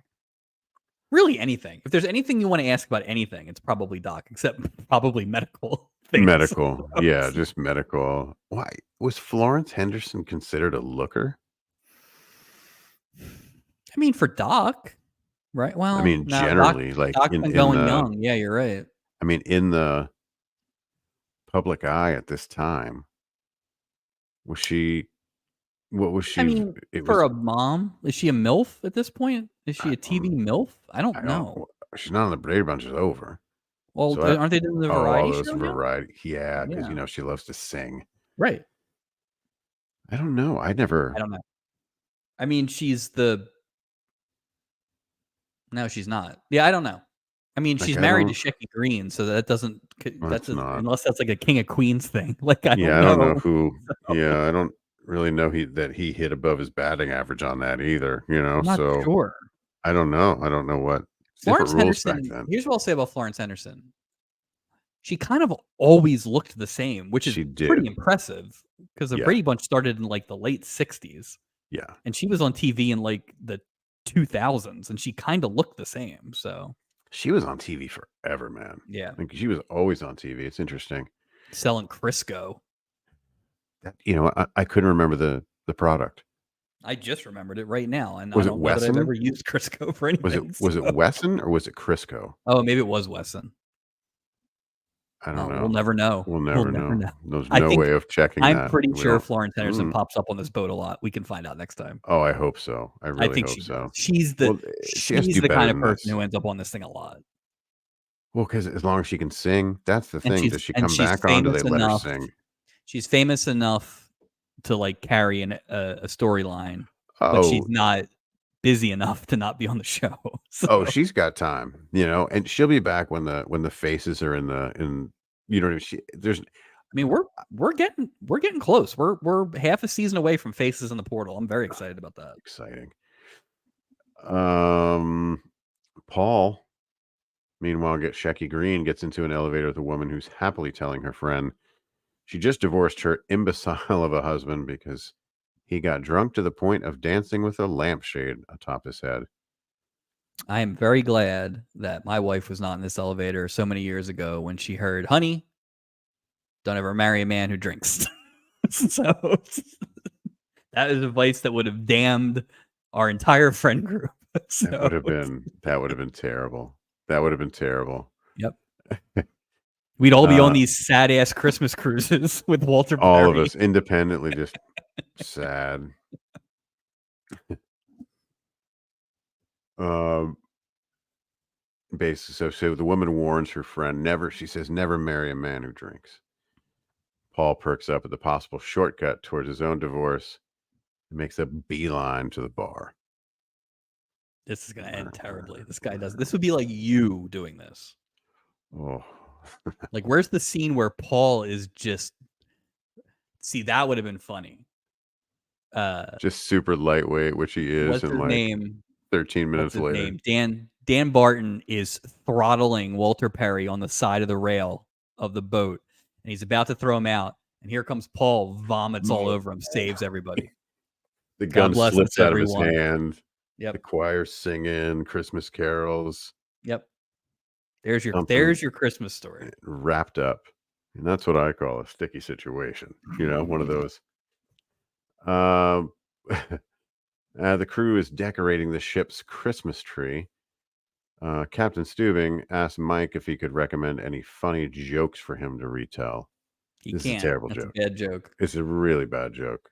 I wrote it down. I don't even want to say it. It's terrible. I think you should tell it. Maybe you can alright. tell it better. All right. So This is not a hot start to you telling this there joke, was by the way, a dude. something about a Martian who comes down to Earth, walks into a bar and gets so turned on by a pinball machine with all of its flashing lights and noise that it delivers the pickup line, "Hey, sweetheart, what's a pretty girl like you doing in a place like this?" Christmas should be canceled for that joke. Canceled. Done. Father Mike, really good character and was really a smart add to this week, but that was a bomb joke. I almost feel like he was setting Steubing up. That's not even a good clean joke. Like, there's No, no, and like, I don't care how funny it is in Latin. There's no way it's that much better. no. The only I have a Latin I know question. is, yes, sir. They're decorating what appears to be like the main area by the stairwell, right? Yeah, Which we've kind of established is one of the main thoroughfares when you come on the boat. We've seen a absolutely. lot of people come in that way. Obviously, you A go lot of up the traffic. stairs. It's a lot of traffic. Yeah. The Christmas cruise has already set sail. If I'm on a Christmas cruise, why is the friggin' tree not up when I walk in? Why are you decorating it now? There was just a barren hallway when I come into the Christmas cruise? It doesn't sound like much of a Christmas cruise, Mike, No. because now I'm thinking about prior to this or any dinner. Again, no dinner, I don't see any. Did you see any Christmas decorations in the episode? Because now I don't. In the very beginning, there's like a tiny Christmas tree on a desk or something like that, but it's not festoon in holiday cheer. Well, no, because you can just dunk. Where it's a Christmas cruise. Look at my tiny tree on my desk.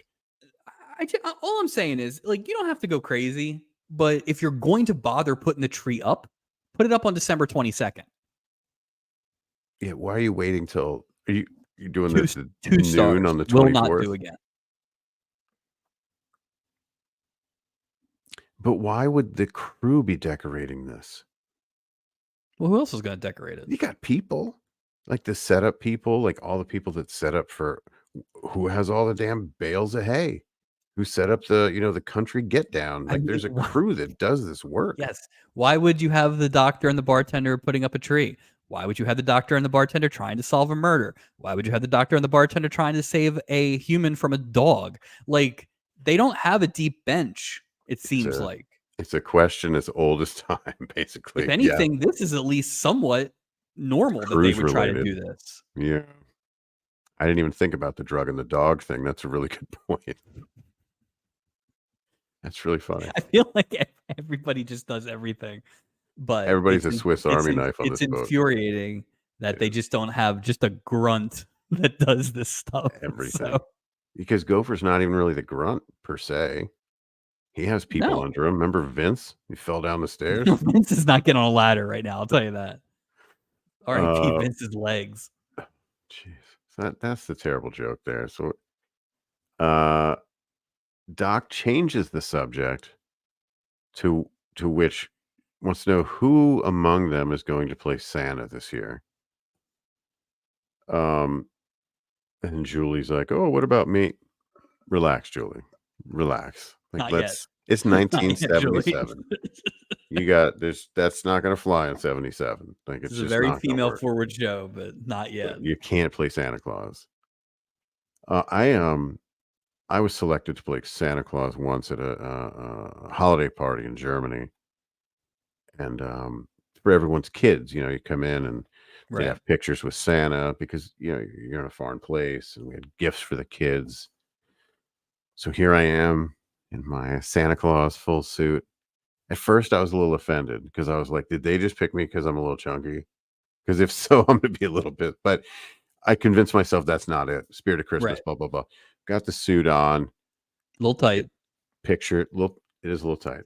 Pictures being taken. Blah, blah, blah, blah, blah. It's I'm like, this is great. It started to people started drinking at the party, which Sure. that's when I leave. I'm like, all right, you guys have fun. Rum and fruit juice. Just fruit juice this time for me. Just fruit juice. I get, a few days go by, and this is before digital cameras, or right at the, birth of the digital camera. And my buddy goes, "Hey, you really got to see these Santa Claus pictures." And apparently I didn't know my pants were completely split, like right at the crotch.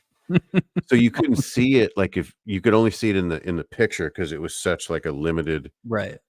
exposed, like, drawers. Like, it was really bad, and, they So did decided every not to kid's keep. picture have you with your pants split in it? Yes. Yeah, as they sat on my lap as Santa Claus. So, So they sort of you're made not the allowed in command. Germany anymore. So it's Not in that neighborhood. Good lord. It's just, so they made the, decision to we're just not gonna let's just throw all these pictures away. I was like, "I think that's a great idea." oh, no. I felt terrible. I didn't know. It was a little tight. And yet, Mm. you were still a better Santa Claus than Captain Stubing. And better than Julie would have been. I don't Take know. that, Billy wouldn't have split 19s her suit. which again, and the captain's declaring that he owns the suit, he plays Santa Claus, and I'm thinking, where did you come from? Does he You own the suit because he bought the suit, or does he own the suit because he thinks he's the captain and therefore he owns everything? if you there's no lost and found on this ship. If you I lose bought it, that fork. Like, is he doing that? Like, everything you lose is his on this. That's my fork, that's my dining room, everything is mine, his. It's my finders mop, mine, mine, keepers. mine. Yeah. Because then I'm like, wait a minute, where we've defied logic again here with the character. Like, wait, what? Now you want to play Santa Claus because you don't like a gift exchange and all this blah blah blah. Like, Well, I think this is his last gasp at fitting in with the crew, I guess. But like, all you're gonna do is how feel does that better fit about in? the kids, which is fine. How is this But fitting into the crew to be like, no, Julie? He was like, no, stupid. You can't be Santa Claus. I'll be Santa Claus. It's my friggin' suit. So, like that. How is yeah, that? he's definitely he's going off the map at this point. Father So Mike needs to give this guy another talking to or something. It's not working. That evening, Julie, Gopher, Doc, and Isaac are enjoying some very strong rum punch, sauced, sauced. sauced early. Again, Oh yeah, 15 people at this party.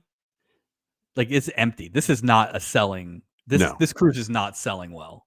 no, no. There Again, will who's not going be on a a Christmas cruise cruise for? next year. That's like who goes out to dinner for Thanksgiving. It's the same kind Yeah, of thing. yeah. Like what? It's What are you it doing? is empty. Yeah, it's empty as it should be. Yeah, Um, one of Father Mike's orphans tries to scam his way by getting a glass by putting the glass around, I think, classic. Gopher or something. I think that's Tony. Tony. Yeah, Was he okay? yeah, More for Tony later. And how yeah. many orphans were there? 6, Okay. 6 orphans. Okay. Ha Isaac ha Hayes. ha. Isaac steps in to fill his glass with nothing but fruit juice. Okay, here comes my favorite scene in this whole thing. Lila asks Dan if he can put kind of his glumness aside for one night so they can have a pleasant Christmas Eve. So again, they're putting that tree up on Christmas Eve. Going Yeah. back to your point, like, what do you? Which I What's the know there point? are families who do that or used to do that as Right, tradition. But that, like, the stores had Christmas trees up, right. Like, what do you know? you? Like, yeah. You'd probably spend a significant amount of time decorating.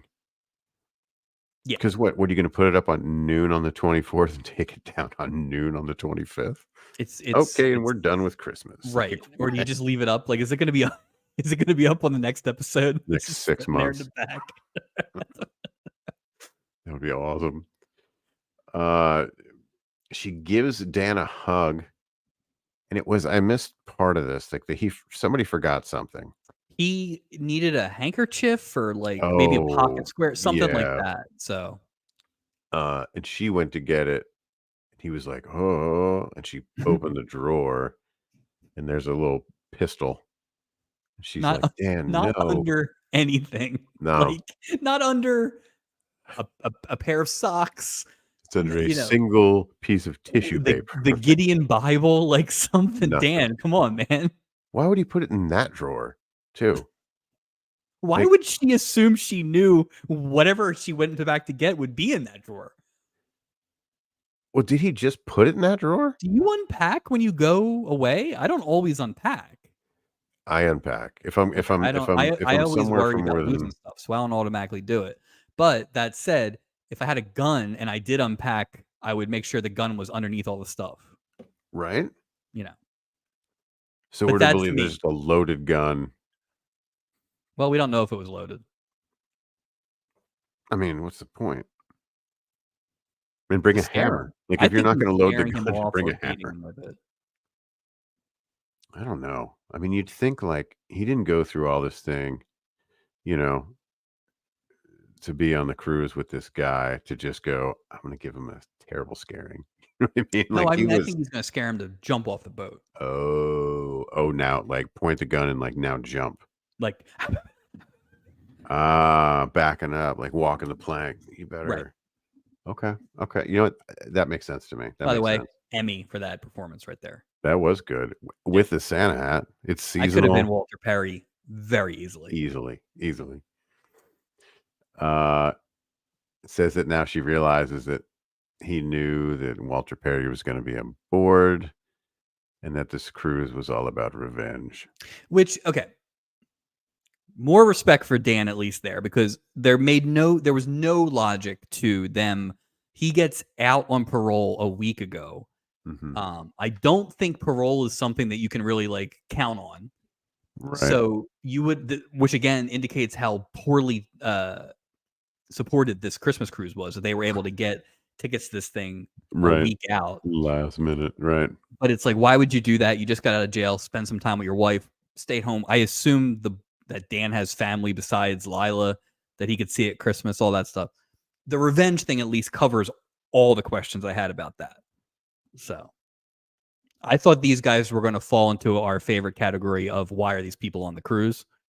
Um, at least I know why he's on there. So Maybe he, like, missed that first Christmas. He's in prison. He was like, "No, Lila, I promise you, once I get out of this terrible predicament, we're gonna go on the most amazing Christmas cruise you've ever seen. It's a short 4-day cruise, but it's a Christmas cruise, and it's magical." it's us, 6 kids, a Yeah, minister, great. and a couple that has long pauses where they seem to be thinking in their own minds Mhm. before they talk. Yeah, So and look for a you'll guy love named it. Shecky Green, but he's not gonna look like his name is Shecky Green, Right. attempting to dr yeah, there's a lot of unpacking that has to happen here. Uh, he grumbles that it's his business whether or not he shoots Walter, and Lila reminds him that his 3-year incarceration also affected her, and basically was saying, "Don't take the gun from the cabin," and that if he kills his ex-friend, their marriage is over. I'm thinking, it But she didn't really say that. I mean, she sort of No, I implied get that, it, but like, but and it's then like, he was not like even okay. yeah, He was just he like, wasn't like, "Okay, I won't kill him. yeah. I He won't." didn't even like He you didn't gotta at least answer, give your wife a okay, you're right, I won't kill him, and or then even kill just a, you know what I mean? Or keep, like, him. wink, something. There's nothing there. Hey, Dan Barton's a lot of things. He's not a liar. He didn't lie to his wife. Good for He didn't him. lie. He's No, just, framed his just a friend. murderer and embezzler. That's fine.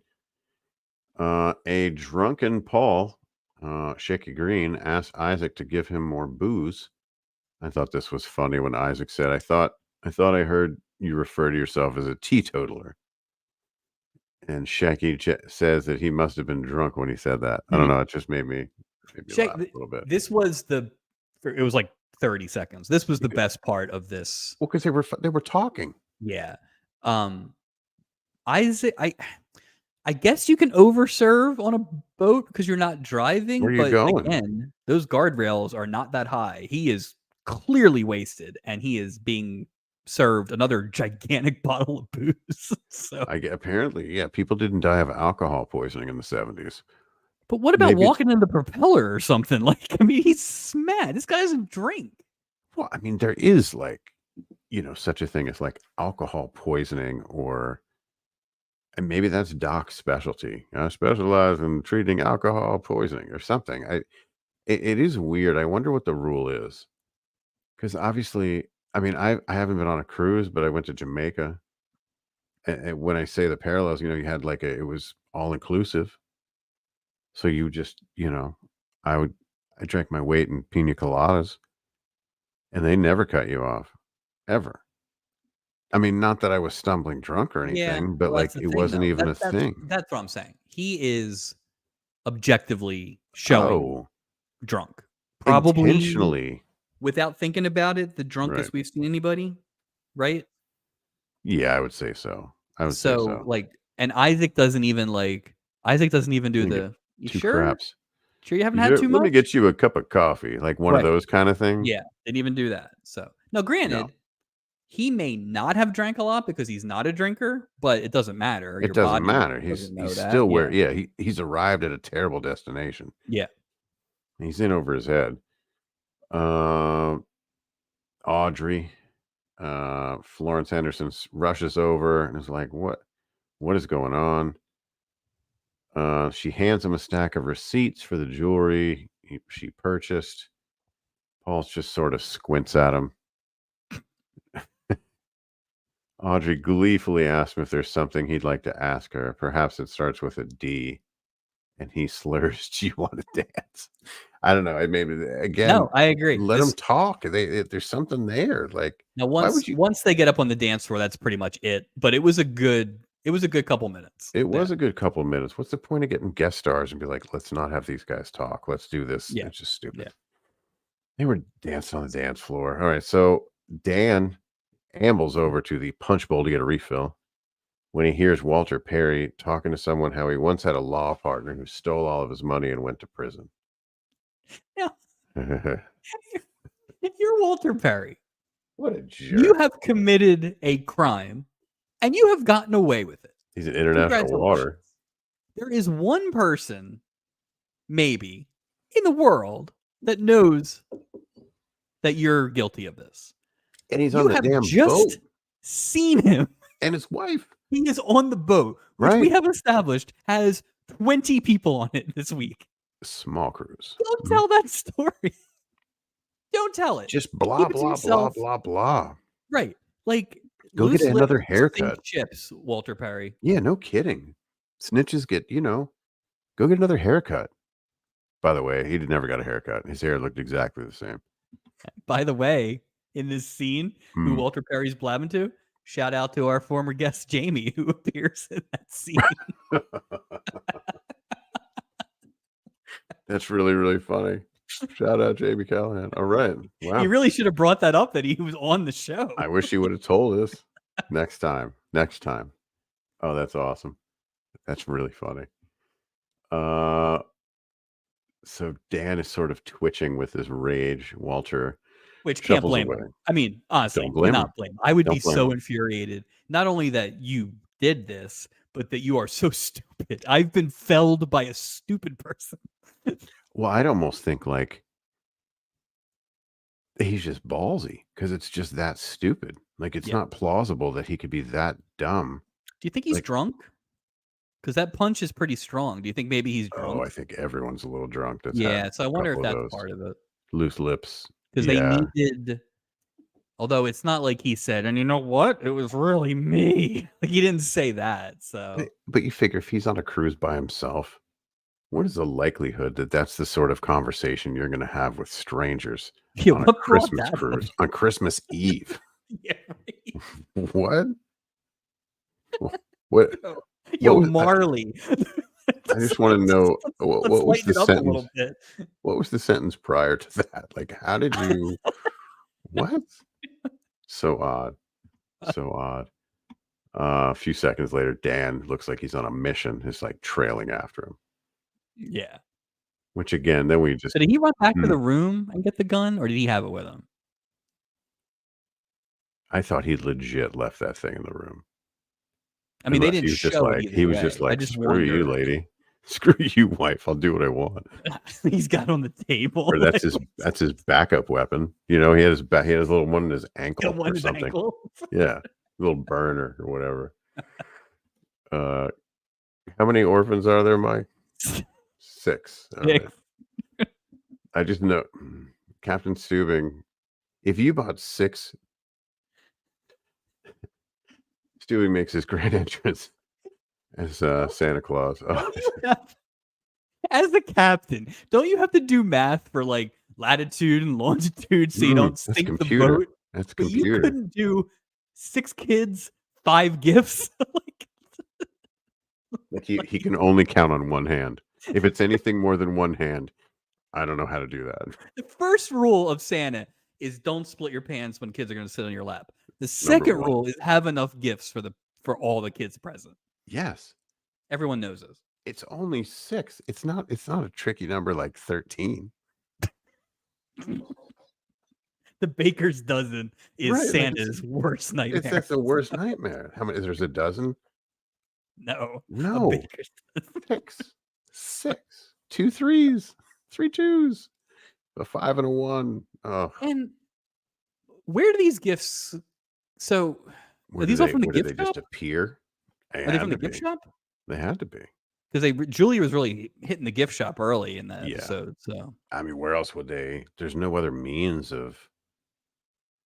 Wait a unless minute. they bought them ahead, Well, but why wouldn't he buy them ahead if he bought these kids, mystery tickets or whatever he arranged for them to be on the ship? yeah, Wouldn't you think on a Christmas cruise he would give them at least one present if he's doing all this other nonsense at the end? you would think so. It doesn't make any sense. Hey, how Or about, hey, Father why Mike? isn't Father Mike bringing these gifts? Yeah. Like, What you didn't bring anything. I don't even think Like- Father Mike brought a change of clothes on this thing. well, here's the thing. Like, as a child, now these are orphans, so maybe they have a better sense of the whole deal with Santa. But as a child, right? It's all presents in the morning. Santa does the whole Right. Christmas. Like, so if you now they don't actually think he's Santa, I guess, but like, are they waking up to gifts the next day? They're not getting the ultimate gift, as you pointed out, which is home. But Anything else is a strikeout. Yeah. I mean, unless they sort of like sell the idea to these kids on this cruise that like, look, Santa's gonna board this ship like Greenpeace sometime while you're asleep between 1 and 2 a.m. and drop off some gifts. But no, you can't say that because Father Mike didn't bring any damn gifts. yeah, And he was just like, Father Mike did nothing on this. no. Nothing. Father, He had bad Father Mike jokes, is just bad happy to get a advice. few days of R&R. This Just is like when you go to like a pool in the summer, like a public pool. And yeah. there's always that parent who's not watching their kids. And I think the Always. assumption is just everybody's watching the kids. Like, so it's almost like that. So, Exactly. Father Mike's like, I'm on duty. yeah. You know, I'm clearly a minister, as you can see. Look at my shirt. Yep. Look at my cool white. He starts handing out gifts to the orphans, but he runs out when he gets to the last kid, Tony, because Captain Steubing cannot count to 6. Now, if Steubing was quicker on his feet, he would have told Tony that Santa saw him trying to steal alcohol and he's on the naughty list. Turn it into a life lesson. Yep. Santa doesn't make a mistake, Tony. Just like you don't have parents. You think that's a mistake? I mean, Steubing could break it down. I'm Santa. How come you never hear about Santa's parents? You don't hear about Santa's parents, do you? That's true, actually. I actually don't even know He how was they. an orphan. Oh wow! I'm just saying. And he got it. I've He got the greatest gift of all: a home. What? A home. He did. Santa did. Yeah. And now he breaks into millions of them. The ultimate revenge for an The orphan. ultimate revenge. Going into a bunch of homes. Oh, it's funny. That is funny. Like when you're a kid and you smoke a cigarette and your parents make you smoke a whole carton. That's what it is for Santa. That's what I'm saying. It's just oversaturation. Just more and more and more. That's how you learn your lesson. Repetition. This really does have to be like a real kick in the nuts, though. For like, you're already an orphan. It's Christmas. You're on this dumb cruise with a bunch of olds, and then Santa forgot your gift. Like, What was good the for other- you, Tony, to run away. Yeah. Well, you're not really running away if you're on a cruise ship, are you? Where are you going? You're going on the cruise ship. Like, where are you going to So go? I was wondering this. So like, didn't Annie escape in a laundry basket? I don't know. I've never You never saw Annie? seen Annie. I know that Carol Burnett was in it. Annie's great. Is it? I've never seen it. No. Yeah, maybe we should do an offshoot of an Annie watch. Sounds good. Watch Because along. Carol Burnett's in it, and And she's Love obviously Carol been a Burnett. big topic. Nobody else that we've had. Although I think Bernadette Peters is in it I was actually. just going to ask that. Yeah.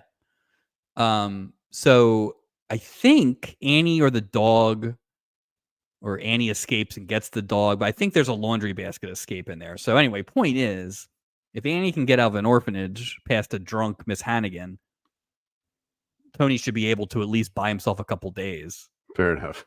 Fair enough. Well, as we know, I mean, maybe Tony finds the red wig and clothes left by, the ghost of John Ritter's cross-dressing character. So they're just looking. What were the gifts that he gave? That's what I was stuck on that question. They even I don't opened them? remember. It was like I don't think they trucks opened them. or I think the one kid, Tony wanted a football, but I think that was the only even specific thing mentioned. I'd be like, hey Tony, why do you want a football? Who do you think's gonna throw that football with you, Tony? A football's not something you can throw against a Maybe wall and catch. maybe maybe he grows up to be a Tony Franklin, like he's a place kicker because he got that football, and 'Cause that's no the one only would thing ever he can do. no one to throw them.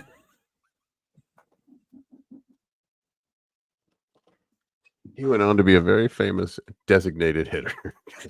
He can't play the Terrible, absolutely terrible. Oh, poor Tony the orphan. Uh, Tony reacts to Santa not having. He said, Santa is one present short. Terrible. My note is he can't count to 6, which is just the running theme. Like, how do you not count to 6? He's going to have to race back to the North Pole to retrieve something.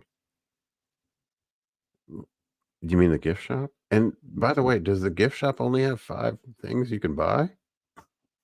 He comes back. Here you go, Tony, and it's all those copies of that porno magazine. That's what I'm saying. They had episode more 1. copies of the magazine. They did toys to buy. Well, Florence Henderson bought everything. Everything expensive. Yeah. What if Tony got Oriental Wind?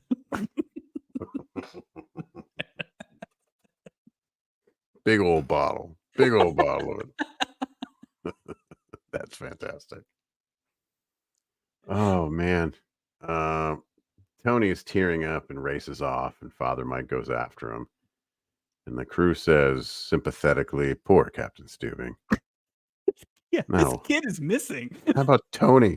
How about the Tony with no family? Who wants a football with no one to throw it to him? Like, it just gets worse. Don't worry about Captain Stubing. He'll be fine. That's funny. We're Poor back. doddering old man that like drives our giant boat to our yeah. death. You'd think numbers would be significant in this man's Maybe occupation. maybe that's an old nautical thing. You just skip 6. It's 3, 4, 5, 7, 9. So, It's that thing. It's the old. We don't Yeah. count by 6, 35, 37. it's like a hotel that has no 13th floor. That's a good point. That's a good point. On the deck, Dan draws his gun on Walter. And Walter's just kind of like, don't shoot me. I really wish he would have been like, hello, my name is Dan Barton. You frame me for embezzlement. Prepare to die. No I kidding. think this would have been. He needed like a. This is why you're not James Bond. There was no like catchy like embezzle or flip this a coin, like or flip a coin. right, anything. He's got no gimmicks at all. He needs way more gimmicks than this. Yeah, you didn't. Not only did you lose out to Sean Connery with your no gimmick having self, then you lost out to Roger Moore too. So Yeah. that says it all. It's really 2 completely different Bonds. Like that they didn't gotta want say- you twice. Like that's not like, oh well, we got a different Connery. No, that you. It's and basically they picked Roger Moore because he had an English accent. So I what mean, is bad news as for compared to Walter this Perry guy. in this Bad is news. this deck is empty. There is no one on this deck Not a soul. at all. Well, Yeah. Except a very quiet Donna Mills who is just going to let this all play out, I guess. she's gonna hide in the shadows like that plumber poet, just watching things go down. A bunch of weird stuff Like, lurking here's in the thing, shadows. Donna. Um, Why wouldn't she say, "Hey, don't kill him"? Dan, don't shoot that guy. Don't "Hey, remember the conversation we had earlier about saying you weren't gonna kill him? Yeah, Are we still good with that outcome of right. that Yeah. conversation, or are you about to" Nothing. Yeah, as a worried Lila eavesdrops, if you're that worried, you should probably move on from eavesdropping, right? Because Then here's you're the not really thing, worried. uh, if Dan kills Walter Perry and gets away with it, I Mhm. feel like he's not somebody who kinda can just push stuff to the side, like, he has not bounced back from this Mm, embezzlement thing very no, well, so no, I he might agree. not be a fun husband. No, I don't think he's a bundle of joy to be around because God knows what happened to this man in prison to turn him into this monster. "I don't even Yeah. know you anymore, Dan," I mean, said it's white Lila. collar '70s prison, Dan, you probably were living fine, Yeah, he's fine. and your He's wife fine. waited for you, so good for you. Yeah, and your wife's Donna Mills, and she Right. waited for you. Let's look at the Come positives here, on. Dan. Come on. And you're on a Christmas cruise. That's strike 5. Strike 5. What if he had shot Tony when he was running away? Like, by accident. There was a struggle. He just, I mean, that would have "I been just wanted a football." oh, poor Tony. Tony gets nothing. R.I.P. Tony. Oh, jeez. Well, he wouldn't have to worry about not having someone to play football with anymore. Terrible gift idea, buddy. You know what? Maybe we get you a pitchback this year. How about that?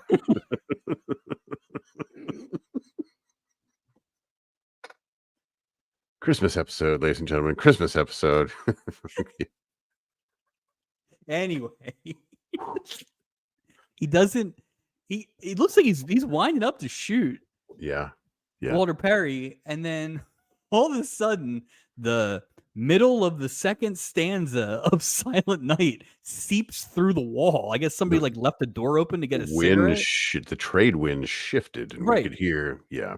and the power of Christmas compels Dan to not shoot Walter Perry, but does he even say anything? He just, like, doesn't shoot him? He, like, doesn't shoot him, and then he just kinda, like Walter Perry just sort of, like, runs off. Right, and then Donna Mills comes down. So there's not even, like, Well, no, again. no, no. You know, he did. He threw his gun overboard and then said, "Merry Christmas."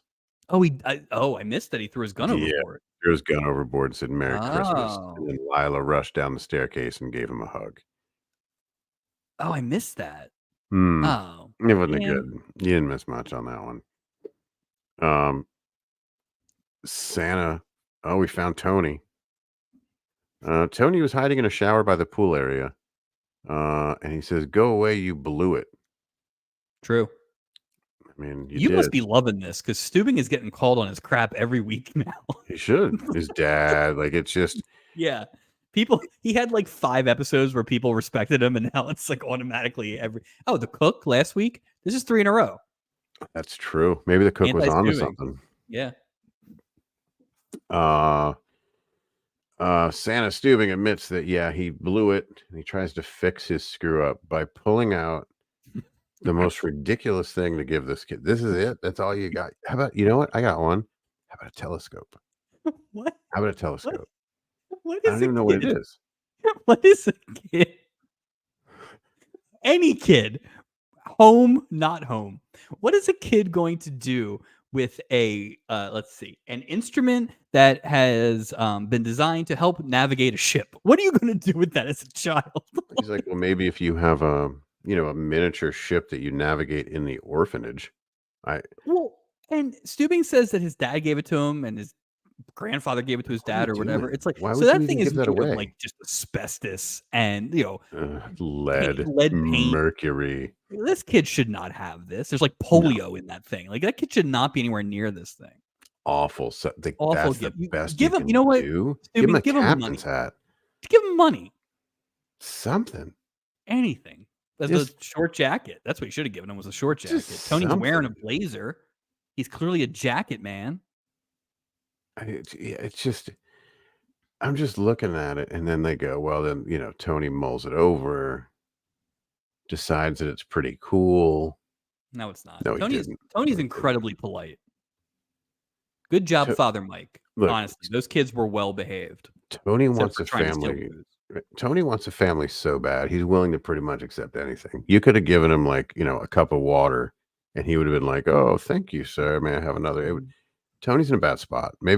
Maybe Tony shouldn't be the litmus on like Christmas success, because again, the captain couldn't count a damn 6. It's so ridiculous. Ugh, Um, it's awful. in Okay. the explaining of the gift, which much like jokes, the best gifts are the ones you have to explain. Absolutely. Whoa. Stubing mentions that he was in World War II. I did hear that. Now, Gavin MacLeod is 47 years old at the Oh, I love time of this numbers. episode, It's impossible. which would have made him 15 years old at the very end of World War II. So even if he got in there, at the very end, he's 15, which I'm pretty sure was not what we were doing at that Yeah, but point. what side did he fight for? Wow. Wow. Traitor to the country? I don't know. Meryl I don't Streep? know. I don't know. I don't, they had like the Hitler Youth and all this other stuff, like 15. I'm just thinking, how can he plausibly? There's no way that Stubby, his father, would allow such tyranny. Good So, point. Yeah, that's just crazy. but that said, maybe he was fighting in World War II because his dad stuck him on the boat. Oh, his dad didn't have a sitter, so he just had to bring him with him on the World War II Taking you boat. to the fronts. Bring your son to work, war.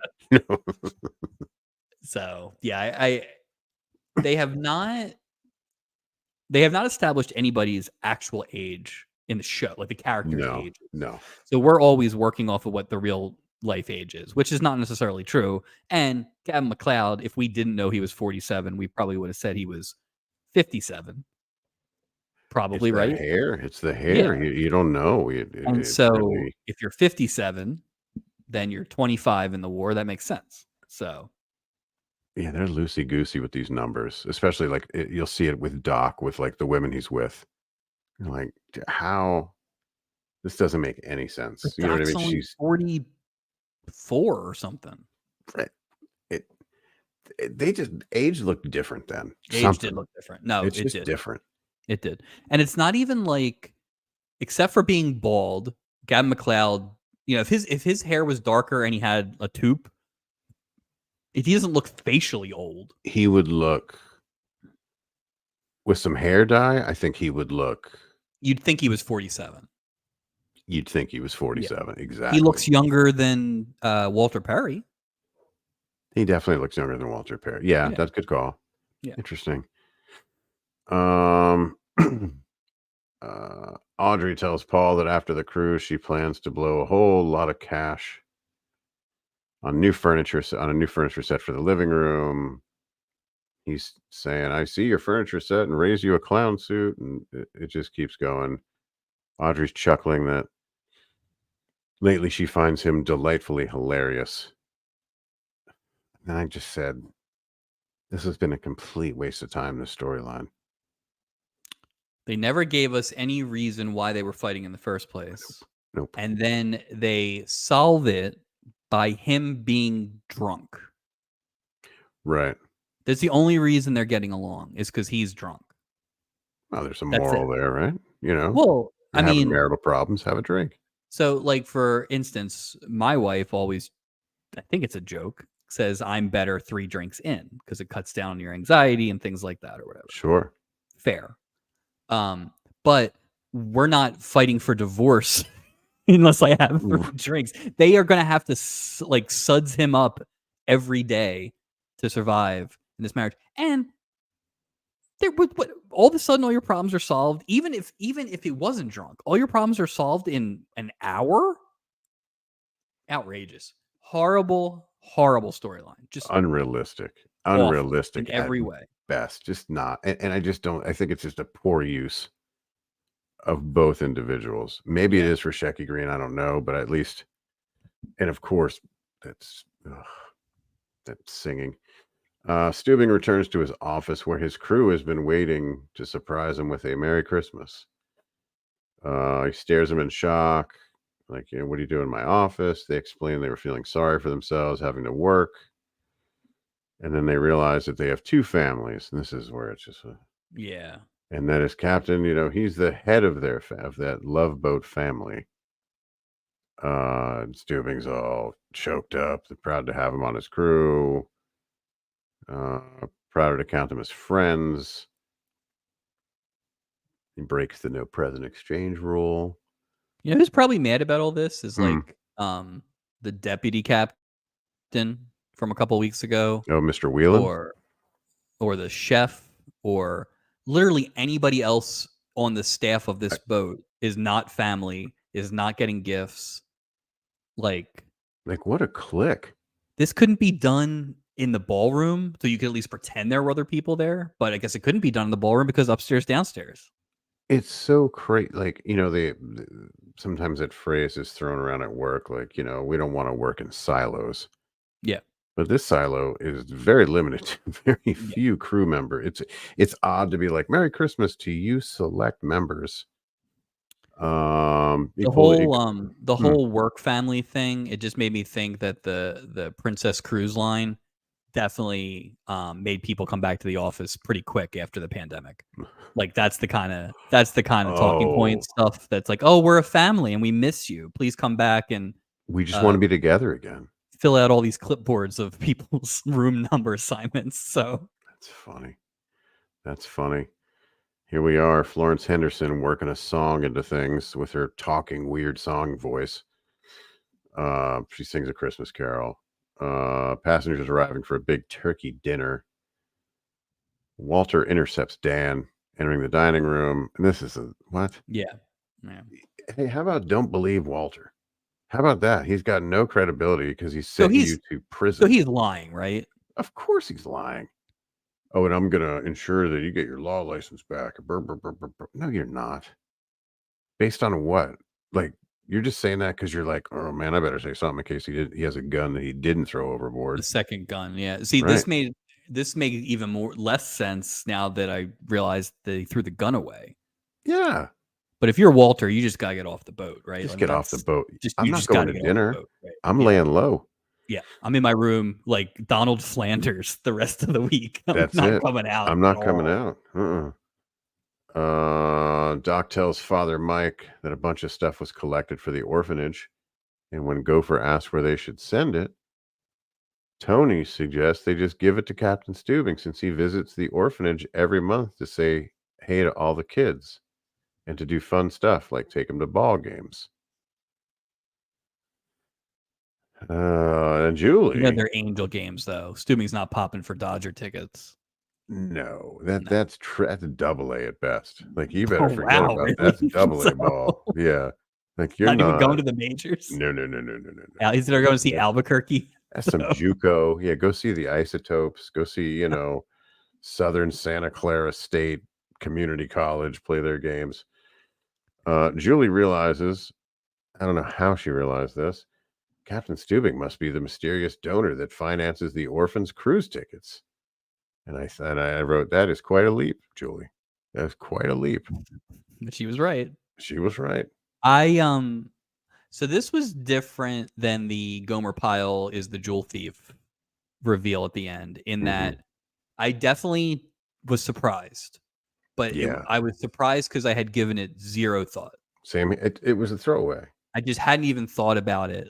Long term Now they booking. didn't really like pop on it, but it clearly was supposed to be, you Just know, planning. yeah. But it was like it didn't even occur to me to think about that. It Even didn't as it either. was happening, I didn't think about it. I thought it was nothing more than a setup for his line to like really drive the Yeah, Scrooge point of view home. yeah. Next day, Lila and Dan thank Gopher for a great cruise, and Dan declares acting. By the way, Oh, today's this the is awful. This is first why he didn't day. get James Oh, Bond. first day of the rest of his life. Like, ew. Dan does not have range. This is why he was brooding for most of the episode, is because he can't do happy at all. Dan is good at one thing, and that's distributing douche chills to everyone around him. Just this, ugh, awful. No wonder somebody set him up. Dan Yeah. sucks. He He's terrible. That's the thing about Walter Perry, like, who the Maybe he was hell is right. gonna believe Dan against you? He's a convict, and he can't string two sentences together without like just scaring off everybody. And like, you look at him. I'm gonna say something to make him angry, and watch what happens. His whole Right. body starts twitching, like he's just the Your worst. Honor, he's got 3 guns on his person in this courtroom. And he's 0 nothing too. Just don't forget that, Your Honor. 0 for 2. The ambassador to Mexico, though. Good for That's the actor. yeah, Bad for good for Dan him. Martin. Oh, and the other thing too, he came from a very well-to-do family. Like, he did not struggle growing up. Like, he sort of wonder like stumbled if into the acting. we're making generalities, but I Yeah. think it's fair to say he's not a good actor. No. I wonder But I if mean, him look at being he the doesn't have to SAG be. I wonder if him Yeah. being the SAG president and having connections got him this role. Well, I think the SAG oh, I see what you're saying. I see what you're saying. You Yeah, know but what I mean? here's the Like, thing. it's like, oh, He's been in some big movies, though. he's not good. He's not good in this. No, he's not good in this. I just wanna pull up his name again real quick because I wanna see there were some other movies he was in that are huge. I didn't even add it, but I think it's important to the context here. John Gavin, which is a weird second name. John Listen to the Gavin movies McLeod. this guy he's in, okay? Spartacus, Wow. Psycho. Well, those are the 2 big ones. I think I oversold that. Love Boat. Love Boat. But I mean, he, yeah, I mean, he's had quite the career. Well, But I see maybe what you're saying. See, yeah, maybe okay, so maybe I was Charlton thinking Heston was the SAG president before him, and the SAG president after him was Dennis Weaver. oh, wow. Yeah. Wonder if Dennis Weaver will show up on this boat. Oh, I hope so. I hope he's riding a Weaves. horse too. It'd be awesome. Oh, Will there be a horse on the boat Yeah. at some point? Oh. Because we've had a dog, and that's it so far, right? We had a boy dog that had puppies. Right. Yes. And I think I saw in a future episode this season we have a chimpanzee. Mm. That might be coming up soon. I wonder if you get like a Benji appearance. Benji was huge in the 70s.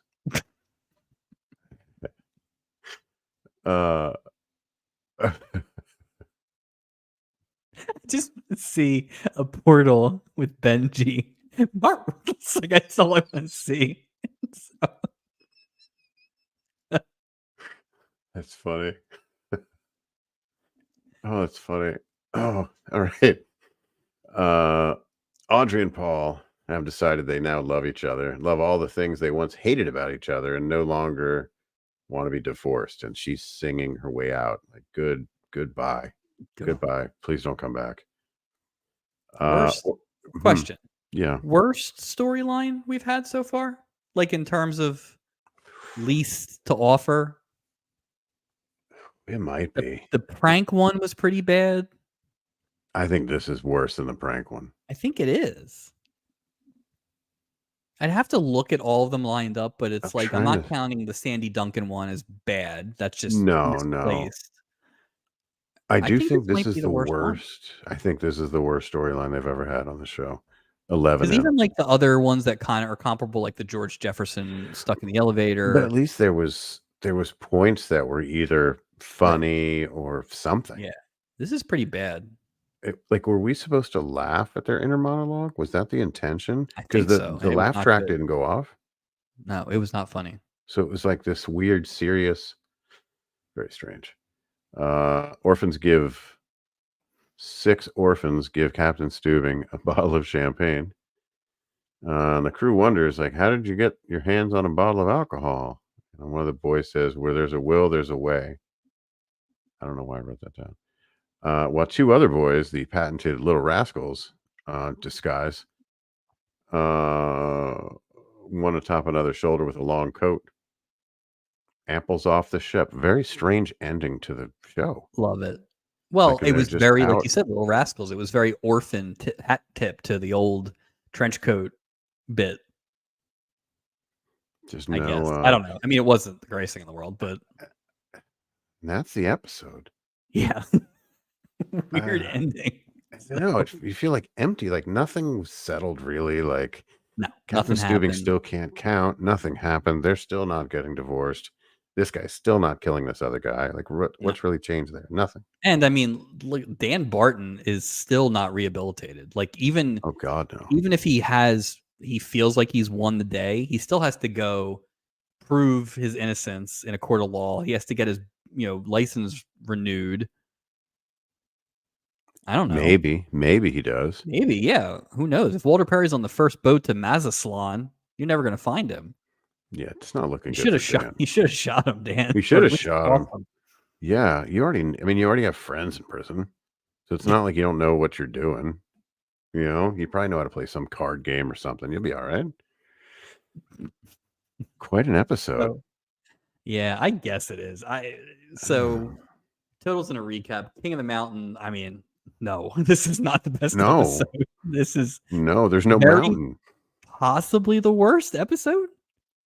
Again, we're getting to the point where we've That's had too tough many, to- so it's hard to know off the top It's of in my the head. running. I'd say it's in But- the running. We always kind of have the shorthand of the best episodes would have all three storylines hit, and the worst episodes obviously would have one or none. Did any of these hit for you? Half of the Silent Night, but not even all of it. Like, I don't think any of these are good. They're really not. There's some good performances in the different storylines, but the actual storylines kind of stink. And honestly, I prefer My Love Boat without murder storylines.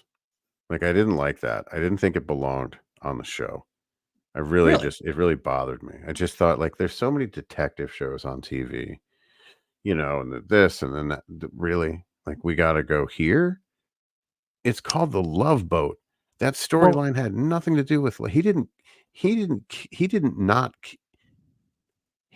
decide to not kill Walter because of his wife. Because his wife said to leave the gun. She said all this. The reason he didn't is because he heard some kids singing Christmas carols. Yeah. So it's The not whole like the hero storyline move. The whole storyline kind of ends up being built around him not murdering somebody because of Christmas carols, which is a weird storyline. Well, and think about those Christmas carols were only with 5 people because Tony was crying somewhere. So it just shows you how powerful 5 people singing a Christmas carol is. Did you notice when the Christmas carol ends and then they're just like, okay, thanks everybody? Like, that party wrapped up fast. Yeah, who ends carols abruptly on a Christmas cruise? Yeah. Yeah, that should be all night. Oh, also, why was the captain cutting his turkey? Did you see that? No. So the Christmas dinner's coming out, right? There's a big turkey on the captain's table. Right. And he gets up and he's like, oh, I'm going to carve the turkey. And it just moved on to another scene. And I'm like, no, you're not. Because he's the father. He's the father of the boat. This dude didn't want the help sitting at his table. This dude is not. No, that's why he's got to cut his. That's why he's got to cut his own turkey. All the staff's downstairs. Oh, that's true. I just think it's not a task befitting a man with a short jacket on, be carving a turkey. But he's lucky they didn't throw him off the boat. He had a rough 4 days or whatever. So if you have to, if you got to pick a king, who? So Captain of the Week. So Captain of the Week, I went with Father Mike. I thought he was actually pretty good. I thought it was a good performance. He puts up with Steubing, but Steubing is his money man, so he kind of has to. But he doesn't give him like a free pass. So I'm gonna go with Father Mike, which was actually I thought a pretty bad role, but a good performance by Dick Sargent. So I'll give it to him. Fair enough. Yeah, I thought for me, gosh, that is tough. Gosh, that's tough. I mean, really, I'm going to give it to Isaac for not like decking Captain Steubing for talking to him like that. Jeez, if I have to give it to somebody, that's Isaac for keeping his cool. Like, I don't even have a second person written down like I usually do. I didn't have because even Tony, like Tony should have kicked Steubing in the nuts. Well, Tony's got bigger fish to fry. Like, your bigger problems are on the mainland, son. I mean, Tony. I can't. Don't let me call you son. All right. Poor kid. Walk the plank. All 3 of these storylines. Just seriously. Just goodbye. Can we wipe the slate clean and do? Yeah. You I'm could giving do it better for a to Christmas the episode. Come Baineses. on. Just that whole thing was Ugh. awful, but Yeah, I would say I that's the think worst. yeah, this is the worst. This is the worst episode. I don't even know what would be the second worst episode. You know, I'm gonna go. I don't think I've had this level of disdain, and I love holiday themed episodes. So I think it's Yeah. even worse because you could have done Christmas Miracle, you could have done whatever, but this is just Yeah, the more I think not about it, the cool. more disappointing it is that I'll give them an excuse because obviously this was kind of a short on plot, short on characters, blah blah blah. But you're right, like a Christmas one should be easy. That should be an easy episode to make. It's an easy one. Well, how many And more seasons is it on? Is the show on? 9 So this is more. one, It's 10 9 more. seasons. So yeah. So in theory we could have 10 Christmas episodes, So right? we So got that not potentially 9 more Christmas episodes to right. right the ship. And you have well, that's the other thing I think that's annoying too is you have 3 shots at a Christmas story in these episodes, and the murder one has nothing to do with Christmas, The and the divorce Florence one didn't Henderson one either. has nothing to do with Christmas. They drop in like a little bit to make it about Christmas, but it's not. I bet you this episode something squirrely with the way this is shot. Like I wonder if that Christmas, I don't know, something's weird. Like it just doesn't make sense. Like why wouldn't Well, all 3 be somewhat Christmas related? somewhat Because you're on a Christmassy. Christmas Yeah. cruise. But It's a terrible episode. Worst the more I think about it, the more it's not even close. It's by far it's the worst terrible. episode we've watched so far. There's zero doubt in my mind that there's a episode so far worse than this episode. I didn't even enjoy watching it. I'll be honest with you. No. I didn't have my normal. No. I'll be curious. We should probably just keep a little note about this being the worst episode to see if something's worse than this too. It's not gonna be an easy task. No. Anyway, that's totals and a recap for this Christmas week. Plugs. Email us. Loveboatproject@gmail.com. Come visit us on Facebook at the Loveboat Project. On Twitter. Yeah, Twitter. I'm gonna keep saying Twitter because I don't know what that is No, anymore. we're not. Yeah, it's Twitter. Yeah. It's Twitter at Loveboat Project. And I just want to take a second. We are on Instagram, Loveboat Project on Instagram. Great content on there. My co-host has been nailing it, putting up awesome reels and cool stuff to check out. So if you can't wait for our new episode every other Monday, check out Instagram for reels and additional content. Check it out for reels. Ooh, That's what people say. ooh, that should have been it right Yeah. there. That's our sign off. Anyway. All right. Well, thank you for joining us for episode 11. Big episode coming up next. Thanks for joining us, and we'll see you next time. God bless us, everyone.